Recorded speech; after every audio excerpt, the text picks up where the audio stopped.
ਜੀ ਸਾਰੇ ਦੋਸਤਾਂ ਨੂੰ ਜੀ ਆਇਆਂ ਨੂੰ ਲਾਇਲਪੁਰ ਯੰਗ ਹਿਸਟੋਰੀਅਨ ਕਲੱਬ ਵਿੱਚ ਅੱਜ ਹਰ ਐਤਵਾਰ ਨੂੰ ਸਾਡਾ ਜਿਹੜਾ ਇੱਕ program Lyallpur young historian club ਦੇ ਰੀਡਿੰਗ ਰੂਮ ਚੋਂ ਕੀਤਾ ਜਾਂਦਾ ਹੈ।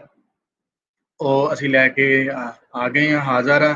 ਜਿਹੜੇ ਦੋਸਤ ਮੈਨੂੰ ਵੇਖ ਰਹੇ ਨੇ ਉਹ ਪਲੀਜ਼ ਸਾਡੀ ਇਸ ਵੀਡੀਓ ਨੂੰ ਸ਼ੇਅਰ ਕਰ ਦੇਣ ਤਾਂ ਕਿ ਬਾਕੀ ਦੋਸਤਾਂ ਤੱਕ ਵੀ ਪਹੁੰਚ ਜਾਏ ਔਰ ਉਹ ਵੀ ਆ ਜਾਣ ਤੇ ਅਸੀਂ ਫਿਰ ਬਕਾਇਦਾ ਫਿਰ ਇਹਦਾ ਜਿਹੜਾ ਹੈ ਇਹਨਾਂ ਨੂੰ ਸ਼ੁਰੂ ਕਰੀਏ, ਆਗਾਜ਼ ਕਰੀਏ। ਸਾਡੇ ਨਾਲ ਸਾਡੇ ਮਹਿਮਾਨ ਆ ਚੁੱਕੇ ਨੇ ਸਾਰੇ ਔਰ ਸਾਰੇ ਦੋਸਤ ਜਿਹੜੇ ਸਾਨੂੰ ਵੇਖ ਰਹੇ ਨੇ ਉਹ ਪਲੀਜ਼ ਇਹਨੂੰ ਸ਼ੇਅਰ ਕਰੋ ਤਾਂ ਕਿ ਬਾਕੀ ਦੋਸਤ ਜਿਹੜੇ ਨੇ ਉਹ ਵੀ ਆ ਸਕਣ ਔਰ ਅਸੀਂ ਇਹਨੂੰ ਬਕਾਇਦਾ ਜਿਹੜਾ ਹੈ ਉਹ ਸ਼ੁਰੂ ਕਰੀਏ। ਅੱਜ ਦੀ ਕਿਤਾਬ ਦੇ ਹਵਾਲੇ ਨਾਲ ਗੱਲਬਾਤ ਜਿਹੜੀ ਹੈ ਉਹ ਮੈਂ ਸਾਂਝੀ ਕਰਦਾ ਜਾਵਾਂ ਕਿ ਅੱਜ ਦੀ ਕਿਤਾਬ ਜਿਹੜੀ ਹੈ ਬੜੀ ਇੱਕ ਜ਼ਬਰਦਸਤ ਆਲਾ ਕਿਤਾਬ ਹੈ। ਸੂਫੀਜ਼ਮ ਨੂੰ ਲੈ ਕੇ, ਸੂਫੀਜ਼ਮ ਨੂੰ ਲੈ ਕੇ, ਫੋਕ ਹਿਸਟਰੀ ਨੂੰ ਲੈ ਕੇ, ਉਹਨਾਂ ਦੀ ਸ਼ਾਇਰੀ ਦੇ ਨਾਲ ਡਾਕਟਰ ਈਸ਼ਵਰ ਗੋਰਦਿਆਲ ਦਿਆਲ ਗੌੜ ਸਾਹਿਬ ਦੀ ਜਿਹੜੀ ਕਿਤਾਬ ਹੈ ਉਹ ਬੜੀ ਇੰਟਰਸਟਿੰਗ ਹੈ ਔਰ ਉਹਦਾ ਨਾਮ ਬੜਾ ਖੂਬਸੂਰਤ ਹੈ। ਪਰ ਅੱਖਰ ਇਹ ਬੋਲੀਏ ਬੜਾ ਸੋਹਣਾ ਨਾਂ ਔਰ ਜ਼ਾਹਿਰ ਹੈ ਗੁਰਮੁਖੀ 'ਚ ਸੀ ਸਾਡੇ ਤੱਕ ਜਦੋਂ ਪਹੁੰਚੀ, ਅਸੀਂ ਉਹਨੂੰ ਪੜ੍ਹਿਆ। ਇੱਧਰ ਦੇ ਬਹੁਤ ਸਾਰੇ ਦੋਸਤ ਉਹਨੂੰ ਹੁਣ ਦੁਬਾਰਾ ਪੜ੍ਹਨਗੇ ਵੀ ਔਰ ਹੋ ਸਕਦਾ ਕਿ ਉਹਨੂੰ ਕੋਈ ਸ਼ਾਹਮੁਖੀ 'ਚ ਕਰਨ ਦਾ ਆਰ ਵੀ ਕੀਤਾ ਜਾਏ। ਜਿਹੜੇ ਸਾਨੂੰ ਵੇਖ ਰਹੇ ਨੇ ਅਗਰ ਇੰਟਰਸਟਿਡ ਹੋਣ ਤੇ ਜ਼ਰੂਰ ਇਹਦੇ ਵੱਲ ਨਾਲ ਗੱਲ ਕਰਨ। ਸੋ ਅੱਜ ਅਸੀਂ ਆਪਣੇ ਸਭ ਤੋਂ ਪਹਿਲਾਂ ਮੈਂ ਆਪਣੇ ਮਹਿਮਾਨਾਂ ਦਾ ਜਿਹੜਾ ਹੈ ਉਹ ਤਾਰਫ ਕਰਵਾਵਾਂਗਾ। ਸਾਡੇ ਨਾਲ ਜਿਹੜਾ ਹੈ ਯਾਦਵਿੰਦਰ ਸਿੰਘ ਜੀ ਨਿਊ ਦਿੱਲੀ ਯੂਨੀਵਰਸਿਟੀ ਤੋਂ ਪੰਜਾਬੀ ਦਾ ਜਿਹੜਾ ਪੰਜਾਬ ਸੈਂਟਰ ਹੈ ਉਹਨੂੰ ਵੇਖ ਰਹੇ ਨੇ, ਪੰਜਾਬੀ ਡਿਪਾਰਟਮੈਂਟ ਨੂੰ ਵੇਖ ਰਹੇ ਨੇ ਔਰ ਅੱਜ ਇਹ ਸਾਡੇ ਨਾਲ ਗੱਲਬਾਤ ਸਾਂਝੀ ਕਰਨਗੇ ਗੌੜ ਸਾਹਿਬ ਦੀ ਕਿਤਾਬ ਦੇ ਹਵਾਲੇ ਨਾਲ। ਸਾਡੇ ਨਾਲ ਬਾਬਾ ਜੀ ਇਕਬਾਲ ਕੈਸਰ ਜੀ ਨੇ ਔਰ ਬਾਬਾ ਜੀ ਜਿਹੜੇ ਨੇ ਉਹ ਬਾਬਾ ਜੀ ਆਇਆਂ ਨੂੰ। ਸਾਰੇ ਦੋਸਤ ਜਾਣਦੇ ਨੇ, ਸਾਡੇ ਸੀਨੀਅਰ ਦੋਸਤ ਨੇ, ਰਿਸਰਚਰ ਨੇ। ਰੋਜ਼ਗਾਰ ਦੇ ਹਵਾਲੇ ਨਾਲ ਬਾਬਾ ਜੀ ਦਾ ਬੜਾ ਕੰਮ ਫਿਰ ਸਿੱਖ ਹੈਰੀਟੇਜ ਦੇ ਉੱਪਰ ਉਹ ਅੱਜ ਕੱਲ੍ਹ ਜਿਹੜਾ ਹੈ institute of art and culture ਦੇ ਨਾਲ ਪੰਜਾਬੀ ਡਿਪਾਰਟਮੈਂਟ ਵਿੱਚ ਪੜ੍ਹਾ ਰਹੇ ਨੇ ਲਾਹੌਰ ਵਿੱਚ। ਸਰ ਈਸ਼ਵਰ ਦਿਆਲ ਗੌਰ ਜੀ ਸਾਡੇ ਨਾਲ ਅੱਜ ਮੌਜੂਦ ਨੇ। ਸਰ ਜੀ ਆਇਆਂ ਨੂੰ। ਸਰ ਤੁਹਾਡੀ ਬੜੀ ਮਿਹਰਬਾਨੀ, ਤੁਸੀਂ ਅੱਜ ਆਏ ਸਾਡੇ ਨਾਲ। Thank you. ਅੱਜ ਕੱਲ੍ਹ ਚੰਡੀਗੜ੍ਹ ਯੂਨੀਵਰਸਿਟੀ, ਪੰਜਾਬ ਯੂਨੀਵਰਸਿਟੀ ਚੰਡੀਗੜ੍ਹ ਦੇ ਵਿੱਚ ਹਿਸਟਰੀ ਡਿਪਾਰਟਮੈਂਟ ਵਿੱਚ ਨੇ ਔਰ ਅੱਜ ਇਹਨਾਂ ਦੀ ਕਿਤਾਬ ਹੀ ਜਿਹੜਾ ਹੈ ਉਹ ਅਸੀਂ ਬੁੱਕ ਆਫ ਦਾ ਵੀਕ ਜਿਹੜੇ ਸਾਰਾ ਹਫਤਾ ਪੜ੍ਹਦੇ ਰਹੇ ਔਰ ਅੱਜ ਉਹਦੇ ਤੇ ਗੱਲਬਾਤ। ਤੇ ਮੈਂ ਜਿਹੜਾ ਗੱਲਬਾਤ ਹੈ ਉਹ ਸ਼ੁਰੂ ਕਰਾਂਗਾ ਪ੍ਰੋਫੈਸਰ ਯਾਦਵਿੰਦਰ ਸਿੰਘ ਜੀ ਕੋਲੋਂ। ਡਾਕਟਰ ਸਾਹਿਬ ਪਹਿਲੇ ਸਭ ਤੋਂ ਤੇ ਜੀ ਆਇਆਂ ਨੂੰ ਸਾਡੇ ਲਾਇਲਪੁਰ ਯੰਗ ਹਿਸਟੋਰੀਅਨ ਕਲੱਬ ਵਿੱਚ ਤੇ ਸਾਡੇ ਸ਼ਹਿਰ ਲਾਇਲਪੁਰ ਵਿੱਚ। ਬਹੁਤ ਬਹੁਤ ਸ਼ੁਕਰੀਆ ਤੁਹਾਡਾ ਔਰ ਸਰ ਤੁਹਾਡਾ ਬਹੁਤ ਸ਼ੁਕਰੀਆ, ਤੁਸੀਂ ਅੱਜ ਸਾਡੇ ਨਾਲ ਆਏ ਤੇ ਅੱਜ ਅਸੀਂ ਤੁਹਾਡੇ ਕੋਲ ਗੌੜ ਸਾਹਿਬ ਦੀ ਕਿਤਾਬ ਦੇ ਹਵਾਲੇ ਨਾਲ ਗੱਲਬਾਤ ਕਰਾਂਗੇ। ਤੁਸੀਂ ਸਰ ਸਕਰੀਨ ਹੁਣ ਤੁਹਾਡੇ ਕੋਲੇ, ਅਸੀਂ ਤੁਹਾਡੀ ਗੱਲਬਾਤ ਤੋਂ ਬਾਅਦ ਮਿਲਦੇ। ਬਹੁਤ ਸ਼ੁਕਰੀਆ ਸਾਹਿਬ ਜੀ। ਸਾਰੇ ਦੇਖਣ ਵਾਲੇ ਸਾਥੀਆਂ ਨੂੰ ਸਲਾਮ। ਇਸ ਤੋਂ ਪਹਿਲਾਂ ਕਿ ਮੈਂ ਗੌੜ ਹੋਣਾ ਦੀ ਇਸ ਕਿਤਾਬ ਬਾਰੇ ਕੁਝ ਆਪਣੀ ਫਰਕ ਸਾਡੇ ਰੂਬਰੂ ਕਰਾਂ, ਮੈਂ ਚਾਹੁੰਦਾ ਕਿ ਮੈਂ ਆਪਣੀ ਗੱਲ ਦਾ ਆਗਾਜ਼ ਜੋ ਹੈ ਉਹ ਅਫਜ਼ਲ ਅਹਿਸਨ ਰੰਧਾਵਾ ਹੋਣਾ ਦੀ ਇੱਕ ਜਿਹੜੀ ਹੈ ਕਵਿਤਾ ਦੇ ਰੂਪ ਦੇ ਵਿੱਚ ਉਹਨਾਂ ਨੇ ਲਿਖੀ ਪੰਜਾਬ ਦੀ ਵਾਰ, ਉਸ ਤੋਂ ਮੈਂ ਕਰਨਾ ਚਾਹੁੰਦਾ।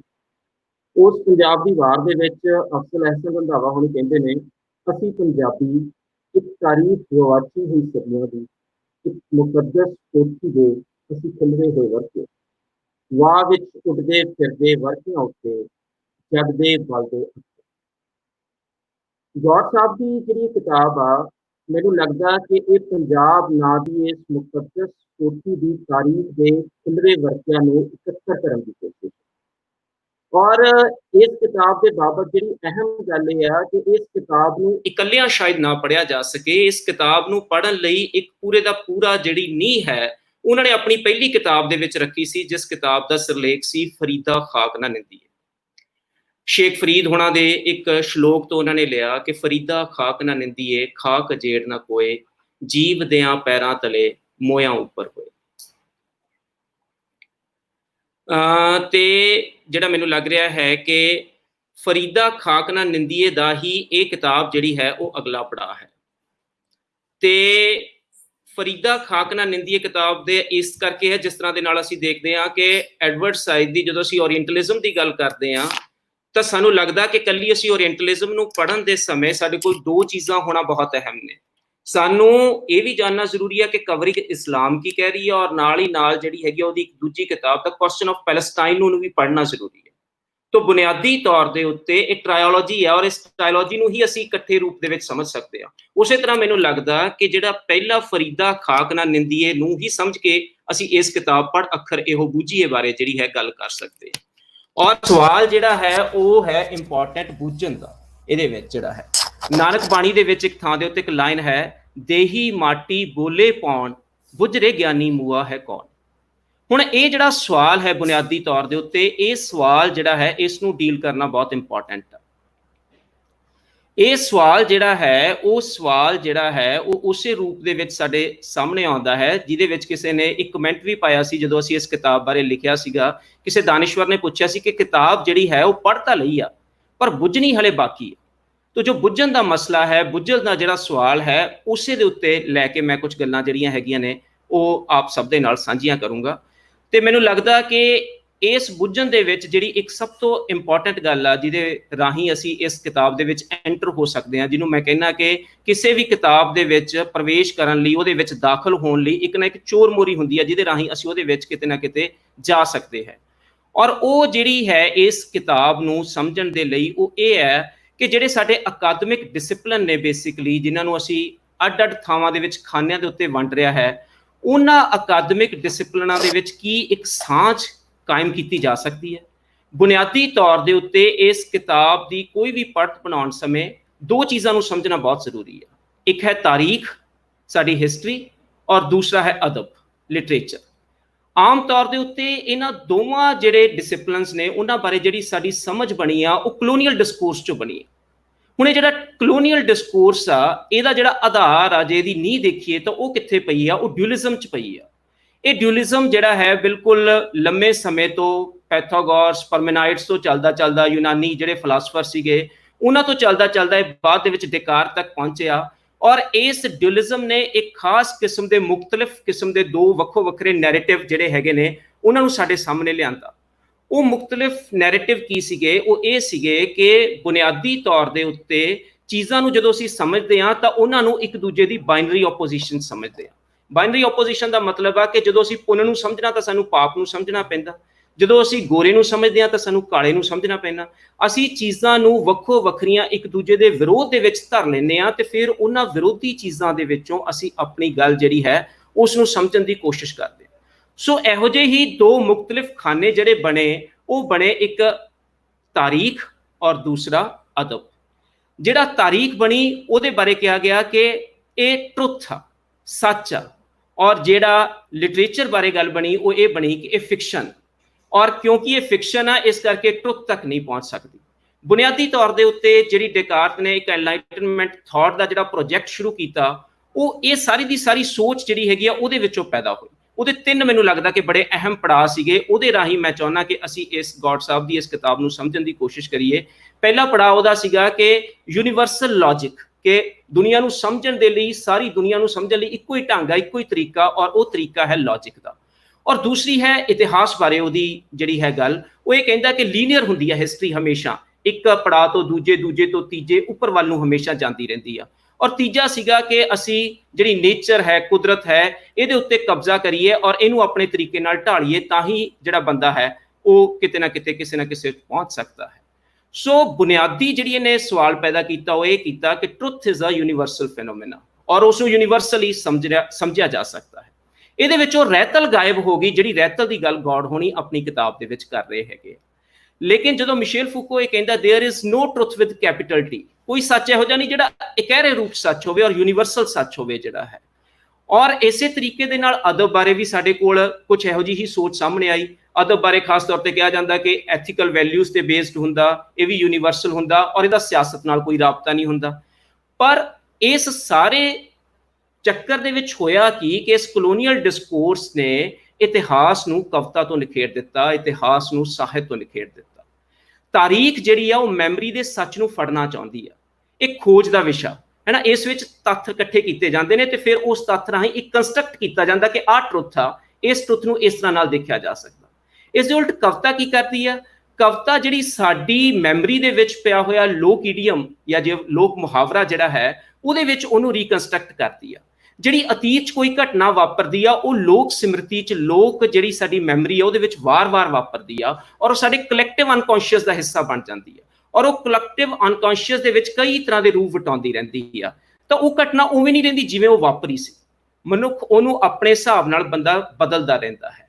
ਤੋ ਗੌਡ ਸਾਹਿਬ ਇਹਦੇ ਵਿੱਚ ਕੀ ਕਰ ਰਿਹਾ ਇਸ ਕਿਤਾਬ ਦੇ ਵਿੱਚ, ਉਹ ਜਿਹੜੀ ਕਵਿਤਾ ਤੇ ਜਿਹੜੀ ਸਾਡੇ ਕੋਲ ਤਾਰੀਖ ਦੀਆਂ ਅਲੱਗ-ਅਲੱਗ ਕਿਸਮ ਦੀਆਂ ਡਾਈਵਰਜਨਸ ਬਣੀਆਂ ਹੋਈਆਂ ਨੇ ਉਹਦੇ ਵਿੱਚ ਇੱਕ ਸੁਮੇਲ ਪੈਦਾ ਕਰਨ ਦੀ ਕੋਸ਼ਿਸ਼ ਕਰ ਰਹੇ ਆ। ਉਹਨਾਂ ਦੀਆਂ ਇਹ ਦੋਵੇਂ ਕਿਤਾਬਾਂ ਫਰੀਦਾ ਖਾਕ ਨਾ ਨਿੰਦੀਏ ਤੇ ਪੜ੍ਹ ਅੱਖਰੇ ਹੋ ਬੂਝੀਏ, ਇਹ ਦੋਵੇਂ ਸਾਡੀ ਇਸ ਰਵਾਇਤੀ ਸੋਚ ਨੂੰ ਚੈਲੰਜ ਕਰਦੀਆਂ ਨੇ ਕਿ ਜਦੋਂ ਅਸੀਂ ਚੀਜ਼ਾਂ ਨੂੰ ਇਸ ਤਰ੍ਹਾਂ ਵੱਖੋ ਵੱਖਰੇ ਸੈਗਮੈਂਟਸ ਦੇ ਵਿੱਚ ਪਾ ਕੇ ਦੇਖਣਾ ਸ਼ੁਰੂ ਕਰ ਦਿੰਦੇ ਹਾਂ ਤਾਂ ਸਾਡੀ ਸਾਰੀ ਦੀ ਸਾਰੀ ਅਪਰੋਚ ਜਿਹੜੀ ਹੈਗੀ ਉਹ ਵੱਖਰੇ ਕਿਸਮ ਦੀ ਹੋ ਜਾਂਦੀ ਹੈ। ਸਾਡੇ ਕੋਲ ਇਸ ਕਿਸਮ ਦਾ ਜਿਹੜਾ ਹੈ ਉਹ ਗਿਆਨ ਨੂੰ ਸਮਝਣ ਦਾ ਇਸ ਤਰ੍ਹਾਂ ਦਾ ਜਿਹੜਾ ਸਾਰੇ ਦਾ ਸਾਰਾ ਮੈਟਾਫਰ ਆ ਉਹ ਸਾਡੇ ਕੋਲ ਨਹੀਂ ਸੀ। ਇਹ ਸਾਡਾ ਅਸੀਂ ਉੱਥੋਂ ਲਿਆ ਤੇ ਉਹਦੇ ਹਿਸਾਬ ਨਾਲ ਅਸੀਂ ਹਿਸਟਰੀ ਨੂੰ ਔਰ ਲਿਟਰੇਚਰ ਨੂੰ ਵੱਖੋ ਵੱਖਰੇ ਤੌਰ ਦੇ ਉੱਤੇ ਸਮਝਣਾ ਸ਼ੁਰੂ ਕਰ ਦਿੱਤਾ ਹੈ। ਤੋ ਬੁਨਿਆਦੀ ਤੌਰ ਦੇ ਉੱਤੇ ਇਸ ਕਿਤਾਬ ਦੇ ਬਾਰੇ ਮੈਂ ਕੁਝ ਹੁਣ ਨੁਕਤੇ ਸਾਂਝੇ ਕਰੂੰਗਾ ਜਿਨ੍ਹਾਂ ਨੁਕਤਿਆਂ ਦੇ ਆਧਾਰ ਤੇ ਮੈਂ ਚਾਹੁੰਦਾ ਕਿ ਅਸੀਂ ਇਸ ਕਿਤਾਬ ਨੂੰ ਪੜ੍ਹ ਸਕੀਏ, ਇਹਦੇ ਬਾਰੇ ਕੋਈ ਆਪਣੀ ਸਮਝ ਜਿਹੜੀ ਹੈ ਉਹ ਬਣਾ ਸਕੀਏ। ਤੋ ਪਹਿਲਾ ਨੁਕਤਾ ਜਿਹੜਾ ਇਹਦੇ ਬਾਰੇ ਇਹ ਹੈ ਕਿ ਆਮ ਤੌਰ ਦੇ ਉੱਤੇ ਅਸੀਂ ਬਹੁਤ ਸੁਣਿਆ ਹੈ ਕਿ ਪੰਜਾਬੀ ਅਦਬ ਦੀ ਤਾਰੀਖ ਹੈ, ਇਹ ਪੰਜਾਬੀ ਲਿਟਰੇਚਰ ਦਾ ਇਤਿਹਾਸ ਹੈ ਜਾਂ ਅੰਗਰੇਜ਼ੀ ਲਿਟਰੇਚਰ ਦਾ ਇਤਿਹਾਸ ਹੈ ਜਾਂ ਉਰਦੂ ਲਿਟਰੇਚਰ ਦਾ ਇਤਿਹਾਸ। ਲੇਕਿਨ ਗੌਡ ਸਾਹਿਬ ਬਿਲਕੁਲ ਵੱਖਰੇ ਤਰੀਕੇ ਦੇ ਨਾਲ ਇੱਕ ਗੱਲ ਕਰਦੇ ਆ, ਉਹ ਕਹਿੰਦੇ ਆ ਕਿ ਇਹ ਸਿਰਫ ਪੰਜਾਬੀ ਅਦਬ ਦਾ ਇਤਿਹਾਸ ਨਹੀਂ ਹੈ, ਇਹ ਪੰਜਾਬ ਦੇ ਇਤਿਹਾਸ ਦੀ ਪੋਇਟਿਕਸ ਤਿਆਰ ਕਰਨੀ ਹੈ। ਇਹੋ ਜਿਹਾ ਕੰਮ ਮੈਨੂੰ ਨਹੀਂ ਲੱਗਦਾ ਕਿ ਸਾਡੇ ਚੜ੍ਹਦੇ ਪੰਜਾਬ ਦੇ ਵਿੱਚ ਗੌਡ ਸਾਹਿਬ ਤੋਂ ਪਹਿਲਾਂ ਕਿਸੇ ਨੇ ਕੀਤਾ ਹੈ, ਖਾਸ ਤੌਰ ਦੇ ਉੱਤੇ ਪੰਜਾਬੀ ਦੇ ਹਵਾਲੇ ਦੇ ਨਾਲ। ਤੋ ਜਿਹੜੀ ਬੁਨਿਆਦੀ ਗੱਲ ਇਹ ਹੈਗੀ ਆ ਜਿਹੜੀ ਇਸ ਕਿਤਾਬ ਦੇ ਵਿੱਚ ਆ ਉਹ ਇਹ ਹੈ ਕਿ ਇਹਦੇ ਬਾਰੇ ਜੇ ਮੈਂ ਕੋਟ ਕਰਾਂ ਉਹਨਾਂ ਦੀ ਗੱਲ ਜਿਹੜੀ ਹੈ ਤਾਂ ਇਤਿਹਾਸ ਬਾਰੇ ਉਹਨਾਂ ਦਾ ਜਿਹੜਾ ਵਿਜ਼ਨ ਹੈ ਜਾਂ ਤਾਰੀਖ ਬਾਰੇ ਉਹਨਾਂ ਦਾ ਵਿਜ਼ਨ ਹੈ ਉਹ ਕੀ ਕਹਿੰਦੇ ਆ। ਤਾਂ ਮੈਂ ਕੋਟ ਕਰਦਾ ਉਹਨਾਂ ਦੀ ਇੱਕ ਲਾਈਨ, ਉਹ ਕਹਿੰਦੇ ਆ ਇਤਿਹਾਸ ਦਾ ਆਪਣਾ ਕੋਈ ਰੰਗ ਰੂਪ ਨਹੀਂ ਹੁੰਦਾ, ਇਹ ਬਹੁਤ ਚਿਤਰਾ ਹੁੰਦਾ ਹੈ, ਬਹੁਤ ਰੰਗਾਂ 'ਚ ਵਿਚਰਦਾ ਹੈ। ਇਤਿਹਾਸ ਦੀ ਕਾਨੂੰਨ ਸਾਜ਼ੀ ਤੋਂ ਪਹਿਲਾਂ ਇਤਿਹਾਸ ਲਟੌਰ ਵਾਂਗ ਕਥਾ, ਕਹਾਣੀ, ਕਿੱਸਾ, ਸਾਖੀ ਜਿਹੀਆਂ ਸ਼ਕਲਾਂ ਸੂਰਤਾਂ 'ਚ ਇੱਧਰ ਉੱਧਰ ਤੁਰਦਾ ਫਿਰਦਾ ਹੈ, ਸੈਨਤਾਂ 'ਚ ਬੋਲਦਾ ਹੈ। ਲੋਕ ਆਪਣੇ ਆਪ ਵਿੱਚ ਇਤਿਹਾਸ ਵੀ ਹੁੰਦੇ ਨੇ ਤੇ ਇਤਿਹਾਸਕਾਰ। ਇਹ ਬਹੁਤ ਇੰਪੋਰਟੈਂਟ ਨੁਕਤਾ ਜਿਹੜਾ ਸਾਨੂੰ ਇਹ ਦੱਸਦਾ ਕਿ ਜਦੋਂ ਅਸੀਂ ਹਿਸਟਰੀ ਨੂੰ ਨਿਰਜਿੰਦ ਜਿਹੜੇ ਆਰਕੀਟਾਈਪਸ ਨੇ ਉਹਨਾਂ ਵਾਂਗ ਸਮਝਣਾ ਸ਼ੁਰੂ ਕਰ ਦਿੰਦੇ ਹਾਂ ਤਾਂ ਅਸੀਂ ਜਿਹੜੀ ਅਪਰੋਚ ਦੇ ਉੱਤੇ ਚੱਲ ਰਹੇ ਹਾਂ ਉਹ ਅਪਰੋਚ ਦੇ ਵਿੱਚੋਂ ਅਸੀਂ ਹਿਊਮਨ ਸਬਜੈਕਟਿਵਿਟੀ ਨੂੰ ਖਾਰਜ ਕਰ ਦਿੰਦੇ ਹਾਂ। ਔਰ ਬੁਨਿਆਦੀ ਮਸਲਾ ਇਹ ਆ ਕਿ ਅਸੀਂ ਜਿਸ ਚੀਜ਼ ਨੂੰ ਸਟੱਡੀ ਕਰ ਰਹੇ ਹਾਂ ਉਹ ਬੇਸਿਕਲੀ ਹਿਊਮਨ ਬੀਇੰਗਸ ਨੇ ਔਰ ਹਿਊਮਨ ਬੀਇੰਗ ਹਮੇਸ਼ਾ ਤੋਂ ਹੀ ਸਬਜੈਕਟਿਵ ਨੇ। ਔਰ ਜਦੋਂ ਅਸੀਂ ਉਹਨਾਂ ਨੂੰ ਪੜ੍ਹਨ ਦੀ ਕੋਸ਼ਿਸ਼ ਕਰਦੇ ਹਾਂ, ਇੱਕ ਸਿਸਟਮ ਦੇ ਵਿੱਚ ਢਾਲਣ ਦੀ ਕੋਸ਼ਿਸ਼ ਕਰਦੇ ਹਾਂ ਤਾਂ ਬੁਨਿਆਦੀ ਤੌਰ ਦੇ ਉੱਤੇ ਕੀ ਹੁੰਦਾ ਹੈ ਕਿ ਅਸੀਂ ਇਸ ਸਾਰੇ ਸਿਸਟਮ ਦੇ ਉੱਤੋਂ ਫਿਸਲ ਜਾਂਦਾ, ਸਾਡੇ ਹੱਥ ਦੇ ਵਿੱਚੋਂ ਇਹ ਮਸਲਾ ਜਿਹੜਾ ਹੈ ਉਹ ਪਾਸੇ ਚਲਾ ਜਾਂਦਾ ਹੈ। ਸੋ ਜਿਹੜੀ ਗੱਲ ਮੈਂ ਕਹਿਣੀ ਚਾਹੁੰਦਾ ਇਸ ਪਹਿਲੇ ਨੁਕਤੇ ਦੇ ਰਾਹੀਂ ਉਹ ਇਹ ਆ ਕਿ history is about past but history is not for past. ਇਹ ਜਿਹੜੀ ਵੀ ਅਸੀਂ ਤਾਰੀਖ ਨੂੰ ਪੜ੍ਹ ਰਹੇ ਹਾਂ ਉਹ ਬੀਤੇ ਦਾ ਤਾਂ ਹੈ, ਬਿਲਕੁਲ ਬੀਤੇ ਬਾਰੇ ਤੇ ਤਾਂ ਹੈ, ਲੇਕਿਨ ਉਹ ਬੀਤੇ ਲਈ ਨਹੀਂ ਹੈ। ਉਹਦੇ ਲਈ ਸਾਨੂੰ ਆਪਣਾ ਅੱਜ ਦਾ ਕੰਟੈਂਪਰਰੀ ਦੌਰ ਨੂੰ ਦੇਖਣਾ ਪੈਣਾ ਕਿ ਸਾਨੂੰ ਉਹਦੀ ਜ਼ਰੂਰਤ ਕਿਉਂ ਆ ਤੇ ਉਹਦੇ ਲਈ ਅਸੀਂ ਇਸ ਨੂੰ ਇਸਤੇਮਾਲ ਕਰ ਰਹੇ ਹਾਂ। ਤੇ ਇਸੇ ਕਰਕੇ ਗੌਡ ਸਾਹਿਬ ਇੱਕ ਥਾਂ ਤੇ ਹੋਰ ਲਿਖਦੇ ਆ, ਉਹ ਕਹਿੰਦੇ ਨੇ ਇਤਿਹਾਸ ਸਾਜ਼ੀ ਦਾ ਫਰਜ਼ ਤਾਂ ਇਹ ਬਣਦਾ ਹੈ ਕਿ ਉਹ ਤੰਦਰੁਸਤ ਵਿਰਾਸਤ ਨੂੰ ਵਰਤਮਾਨ ਦੀ ਤੰਦਰੁਸਤੀ ਲਈ ਕਿਵੇਂ ਪੇਸ਼ ਕਰ ਸਕਦੀ ਹੈ, ਪਰ ਇਹ ਇਦਾਂ ਕਰ ਨਹੀਂ ਰਹੀ। ਇਹ ਪੇਸ਼ਾਵਰ ਹੈ ਕਿਉਂਕਿ ਇਸਨੇ ਬੀਤੇ 'ਚ ਜੋ ਕੁਝ ਵਾਪਰਿਆ ਹੈ ਉਸ ਨੂੰ ਬੀਤ ਚੁੱਕਿਆ ਸਮਝ ਲਿਆ ਹੈ ਅਤੇ ਇਸ ਨੂੰ ਆਪਣੀਆਂ ਲੋੜਾਂ ਅਨੁਸਾਰ ਵਰਤਦੀ ਹੈ। ਉਵੇਂ ਹੀ ਜਿਵੇਂ ਅਸੀਂ ਪੁਰਾਤਨ ਆਰਕਾਈਵਸ ਨੂੰ ਆਪਣੀ ਮਰਜ਼ੀ ਮੁਤਾਬਕ ਢਾਲ ਕੇ ਐਂਟੀਕ ਬਣਾ ਲੈਂਦੇ ਹਾਂ ਤੇ ਡਰਾਇੰਗ ਰੂਮ 'ਚ ਰੱਖ ਲੈਂਦੇ ਹਾਂ, ਤਾਂ ਉਹਨਾਂ ਲਈ ਇਤਿਹਾਸ ਖਾਸ ਤੌਰ ਦੇ ਉੱਤੇ ਪੰਜਾਬ ਦਾ ਇਤਿਹਾਸ ਜਿਹੜਾ ਹੈ ਉਸ ਨੂੰ ਸਮਝਣ ਦਾ ਇੱਕ ਵੱਖਰਾ ਵਿਜ਼ਨ ਹੈ। ਤੋ ਇਸ ਤੋਂ ਬਾਅਦ ਦੀ ਜਿਹੜੀ ਮੇਰੀ ਗੱਲ ਆ ਉਹ ਇਹ ਆ ਕਿ ਪੰਜਾਬ ਨੂੰ ਗੌਡ ਸਾਹਿਬ ਕਿੱਦਾਂ ਦੇਖਦੇ ਆ ਔਰ ਪੰਜਾਬ ਦੇ ਇਸ ਸਾਰੇ ਅਮਲ ਨੂੰ ਜਿਹੜਾ ਹੈ ਉਹ ਆਪਣੀ ਇਸ ਸਾਰੀ ਰਾਈਟਿੰਗ ਦੇ ਵਿੱਚ ਕਿੱਦਾਂ ਪੇਸ਼ ਕਰਦੇ ਆ।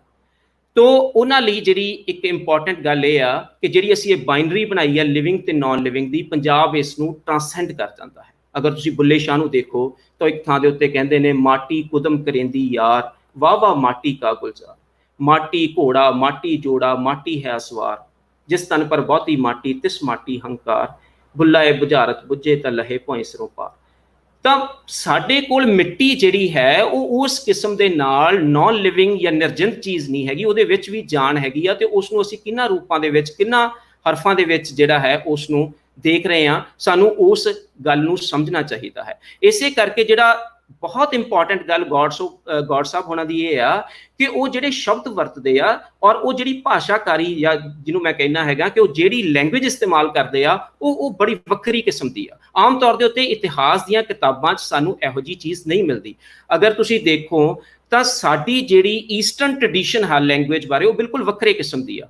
ਜਾਪਾਨੀ ਦੇ ਵਿੱਚ ਜਿਹੜਾ ਸ਼ਬਦ ਵਰਤਿਆ ਜਾਂਦਾ ਹੈ ਭਾਸ਼ਾ ਦੇ ਲਈ, ਲੈਂਗੁਏਜ ਦੇ ਲਈ, ਜ਼ੁਬਾਨ ਦੇ ਲਈ, ਉਹ ਸ਼ਬਦ ਹੈ ਕੋਟੋਬਾ, ਜਿਹਦਾ ਮਤਲਬ ਹੈ ਕਿ ਸਿਰਜਨਾਤਮਕ ਤੌਰ ਦੇ ਉੱਤੇ ਖਿੜਨ ਵਾਲੇ ਫੁੱਲ ਪੱਤੀਆਂ, ਜਿਵੇਂ ਫੁੱਲ ਦੇ ਵਿੱਚੋਂ ਕੋਈ ਚੀਜ਼ ਨਿਕਲਦੀ ਹੈ।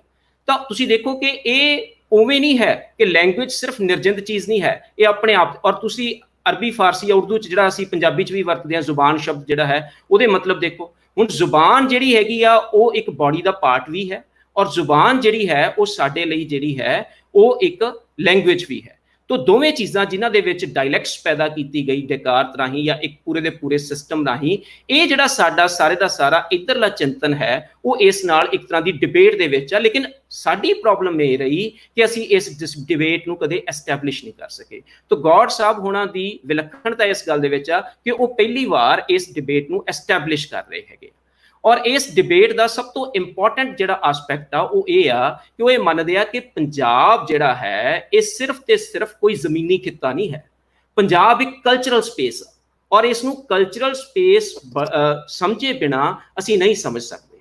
ਪੰਜਾਬ ਨੂੰ ਆਮ ਤੌਰ 'ਤੇ ਅਸੀਂ ਦੋ ਚੀਜ਼ਾਂ 'ਚ ਵੰਡ ਕੇ ਦੇਖਦੇ ਹਾਂ, ਜਾਂ ਅਸੀਂ ਉਹਨੂੰ ਜੀਓਗ੍ਰਾਫਿਕਲੀ ਦੇਖਦੇ ਹਾਂ ਜਾਂ ਪੋਲੀਟੀਕਲੀ ਦੇਖਦੇ ਹਾਂ। ਆਮ ਤੌਰ ਦੇ ਉੱਤੇ ਸਾਡੇ ਇਤਿਹਾਸਕਾਰ ਜਿਹੜੀ ਵੀ ਗੱਲ ਕਰਦੇ ਆ ਉਹ ਇੱਕ ਤਾਂ ਇਹ ਕਰਦੇ ਆ ਕਿ ਬੇਸਿਕਲੀ ਇੱਕ ਜੀਓਗ੍ਰਾਫਿਕਲ ਖਿੱਤਾ ਸੀ, ਪਹਿਲਾਂ ਸਪਤ ਸਿੰਧੂ ਸੀ, ਫਿਰ ਪੰਚਨਾਦ ਬਣਿਆ, ਪੰਜਾਬ ਬਣਿਆ, ਫਿਰ ਢਾਈ ਆਬ ਰਹਿ ਗਏ, ਤੇ ਅਸੀਂ ਇਹਨੂੰ ਇਸ ਰੂਪ ਦੇ ਵਿੱਚ ਦੇਖਣ ਦੀ ਕੋਸ਼ਿਸ਼ ਕਰਦੇ ਹਾਂ। ਤੇ ਜਾਂ ਫਿਰ ਇੱਥੇ ਫਲਾਂ ਰਾਜਾ ਸੀ, ਢਿਮਕਾ ਸੀ ਤੇ ਇਹ ਸੀ, ਅਸੀਂ ਉਸ ਰੂਪ ਦੇ ਵਿੱਚ ਇਸ ਨੂੰ ਦੇਖਣ ਦੀ ਕੋਸ਼ਿਸ਼ ਕਰਦੇ ਹਾਂ। ਤਾਂ ਜਿਹੜੀਆਂ ਇਹ ਜੀਓਗ੍ਰਾਫਿਕਲ ਬਾਉਂਡੇਸ਼ਨ ਨੇ ਇਹ ਵੀ ਬਦਲਦੀਆਂ ਰਹੀਆਂ ਨੇ, ਔਰ ਸਿਆਸਤ ਵੀ ਇੱਥੋਂ ਦੀ ਬਦਲਦੀ ਰਹੀ ਹੈ। ਪਰ ਪੰਜਾਬ ਦਾ ਇੱਕ ਕਲਚਰਲ ਤਸੱਵਰ ਹੈ, ਉਹ ਕਲਚਰਲ ਤਸੱਵਰ ਜਿਹੜਾ ਹੈ ਉਹ ਨਹੀਂ ਬਦਲਿਆ, ਔਰ ਉਸ ਕਲਚਰਲ ਤਸੱਵਰ ਨੂੰ ਬੇਸ ਮੰਨ ਕੇ ਹੀ ਗੌਡ ਸਾਹਿਬ ਜਿਹੜੇ ਆ ਉਹਨਾਂ ਨੂੰ ਲੱਗਦਾ ਕਿ ਪੰਜਾਬ ਦੀ ਜਿਹੜੀ ਬੁਨਿਆਦੀ ਉਹਨਾਂ ਨੇ ਇੱਕ ਸ਼ਬਦ ਵਰਤਿਆ ਇਸ ਕਿਤਾਬ ਦੇ ਵਿੱਚ ਵਾਰ-ਵਾਰ ਜਿਹੜਾ ਹੈ ਉਹ ਹੈ ਰਹਿਤਲ। ਪੰਜਾਬ ਦੀ ਰਹਿਤਲ ਨੂੰ ਸਮਝਣ ਲਈ ਇਹ ਬਹੁਤ ਇੰਪੋਰਟੈਂਟ ਆ ਕਿ ਤੁਸੀਂ ਇਸ ਕਲਚਰਲ ਸਪੇਸ ਨੂੰ ਸਮਝੋ ਕਿ ਪੰਜਾਬ ਦਾ ਜਿਹੜਾ ਕਲਚਰਲ ਸਪੇਸ ਆ ਉਹ ਕਿਸ ਕਿਸਮ ਦਾ ਹੈ। ਮੈਂ ਥੋੜੀ ਜਿਹੀ ਚਾਹੁੰਦਾ ਕਿ ਮੈਂ ਉਹਨਾਂ ਦੀ ਜਿਹੜੀ ਹੈਗੀ ਆ ਕੋਟ ਇਹਦੇ ਵਿੱਚੋਂ ਕੋਈ ਉਹਦੇ ਵਿੱਚੋਂ ਦੇਵਾਂ ਤਾਂ ਕਿ ਤੁਸੀਂ ਉਹਨਾਂ ਦੀ ਲੈਂਗੁਏਜ ਨੂੰ ਵੀ ਦੇਖ ਸਕੋ, ਔਰ ਨਾਲ ਹੀ ਨਾਲ ਜਿਹੜੀ ਹੈਗੀ ਆ ਉਹ ਸਮਝ ਸਕੋ ਕਿ ਉਹ ਕਿਸ ਤਰ੍ਹਾਂ ਦੀ ਗੱਲ ਜਿਹੜੀ ਹੈਗੀ ਆ ਉਹ ਕਹਿਣਾ ਚਾਹੁੰਦੇ ਆ। ਇੱਥੇ ਉਹ ਜਿਹੜੀ ਗੱਲ ਕਹਿ ਰਹੇ ਆ ਉਹ ਹੀਰ ਵਾਰਿਸ ਸ਼ਾਹ ਦੇ ਹਵਾਲੇ ਨਾਲ ਕਹਿ ਰਹੇ ਆ। ਉਹ ਕਹਿੰਦੇ ਆ ਕਿ ਪੋਥੀ ਹੀਰ ਵਾਰਿਸ ਦੀ ਸੂਖਮ ਪੜ੍ਹ ਤੋਂ ਮਾਲੂਮ ਹੁੰਦਾ ਹੈ ਕਿ ਤਖਤ ਹਜ਼ਾਰਾ, ਝੰਗ ਅਤੇ ਰੰਗਪੁਰ ਖੇੜਾ ਮਹਿਜ਼ ਜ਼ਮੀਨੀ ਧਰਾਤਲ ਨਹੀਂ, ਇਹ ਸਪੇਸ ਨੇ। ਸਪੇਸ ਦਾ ਮਸਲਾ ਬੜਾ ਹੀ ਪੇਚੀਦਾ ਹੈ, ਇਸ ਦਾ ਆਪਣਾ ਕਾਵਿ ਸ਼ਾਸਤਰ ਹੈ। ਸਥਾਨ, ਮੈਦਾਨ ਜਾਂ ਪੁਲਾੜ ਸਪੇਸ ਦਾ ਲਫ਼ਜ਼ ਬ ਲਫ਼ਜ਼ ਤਰਜਮਾ ਹੈ। ਸਪੇਸ ਪੇਚੀਦਾ ਇਸ ਲਈ ਹੈ ਕਿਉਂਕਿ ਇਸ ਵਿੱਚ ਲੁਕਾਈ ਧਰਾਤਲ ਤੇ ਰਹਿੰਦੀ ਹੈ ਅਤੇ ਰਹਿਤਲ ਤੇ ਵਸਦੀ ਰਸਦੀ ਹੈ, ਆਬਾਦ ਹੁੰਦੀ ਹੈ। ਸੋ ਵਸੰਦੀ ਭਾਵ ਆਬਾਦ ਥਾਂ ਵਿਸ਼ੇਸ਼ ਹੁੰਦੀ ਹੈ। ਸਪੇਸ ਦੀ ਨਕਸ਼ਾ ਨਵੀਸੀ ਧਰਾਤਲ ਦੀ ਨਕਸ਼ਾ ਨਵੀਸੀ ਤੋਂ ਵੱਖਰੀ ਕਿਸਮ ਦੀ ਹੈ। ਭੂਗੋਲਿਕ ਧਰਾਤਲ ਦੀ ਨਕਸ਼ਾ ਨਵੀਸੀ ਵਾਂਗ ਇਹ ਜ਼ਾਹਰ ਨਹੀਂ ਹੁੰਦੀ, ਇਸ ਨੂੰ ਉਘਾੜਨਾ ਪੈਂਦਾ ਹੈ। ਇੱਥੇ ਮੈਂ ਇੱਕ ਗੱਲ ਜਿਹੜੀ ਆ ਉਹ ਕਹਿਣੀ ਚਾਹੁੰਦਾ ਹਾਂ ਕਿ ਗੁਰੂ ਨਾਨਕ ਸਾਹਿਬ ਨੇ ਸਪੇਸ ਦੇ ਨੁਕਤੇ ਨਾਲ ਇੱਕ ਬਹੁਤ ਇੰਪੋਰਟੈਂਟ ਲਾਈਨ ਕਹੀ।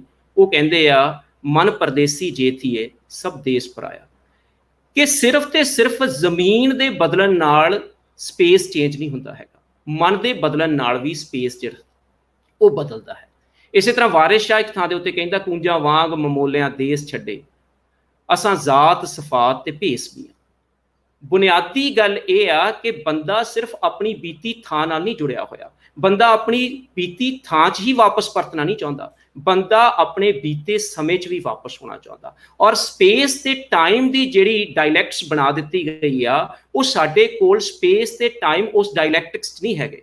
ਸਾਡੇ ਕੋਲ ਸਪੇਸ ਤੇ ਟਾਈਮ ਇੱਕ ਦੂਜੇ ਨੂੰ ਇੰਟਰਸੈਕਟ ਕਰਦੇ ਆ। ਔਰ ਗੌਡ ਸਾਹਿਬ ਦੀ ਗੱਲ ਨੂੰ ਸਮਝਣ ਲਈ ਇਹ ਜਾਣਨਾ ਬਹੁਤ ਜ਼ਰੂਰੀ ਆ ਕਿ ਪੰਜਾਬ ਦਾ ਸਪੇਸ ਕਿੱਥੇ ਵਸਿਆ ਹੋਇਆ। ਉਹ ਮੰਨਦੇ ਆ ਕਿ ਪੰਜਾਬ ਦਾ ਸਪੇਸ ਜਿਹੜਾ ਹੈਗਾ ਉਹ ਤਿੰਨ ਥਾਵਾਂ ਦੇ ਉੱਤੇ ਉਹ ਲੱਭਦੇ ਆ, ਉਸ ਨੂੰ ਲੱਭਣ ਦੀ ਕੋਸ਼ਿਸ਼ ਕਰਦੇ ਆ, ਔਰ ਉਹ ਪੋਥੀ ਹੀਰ ਵਾਰਿਸ ਦੇ ਵਿੱਚ ਉਸ ਨੂੰ ਲੱਭਣ ਦੀ ਕੋਸ਼ਿਸ਼ ਕਰਦੇ ਆ।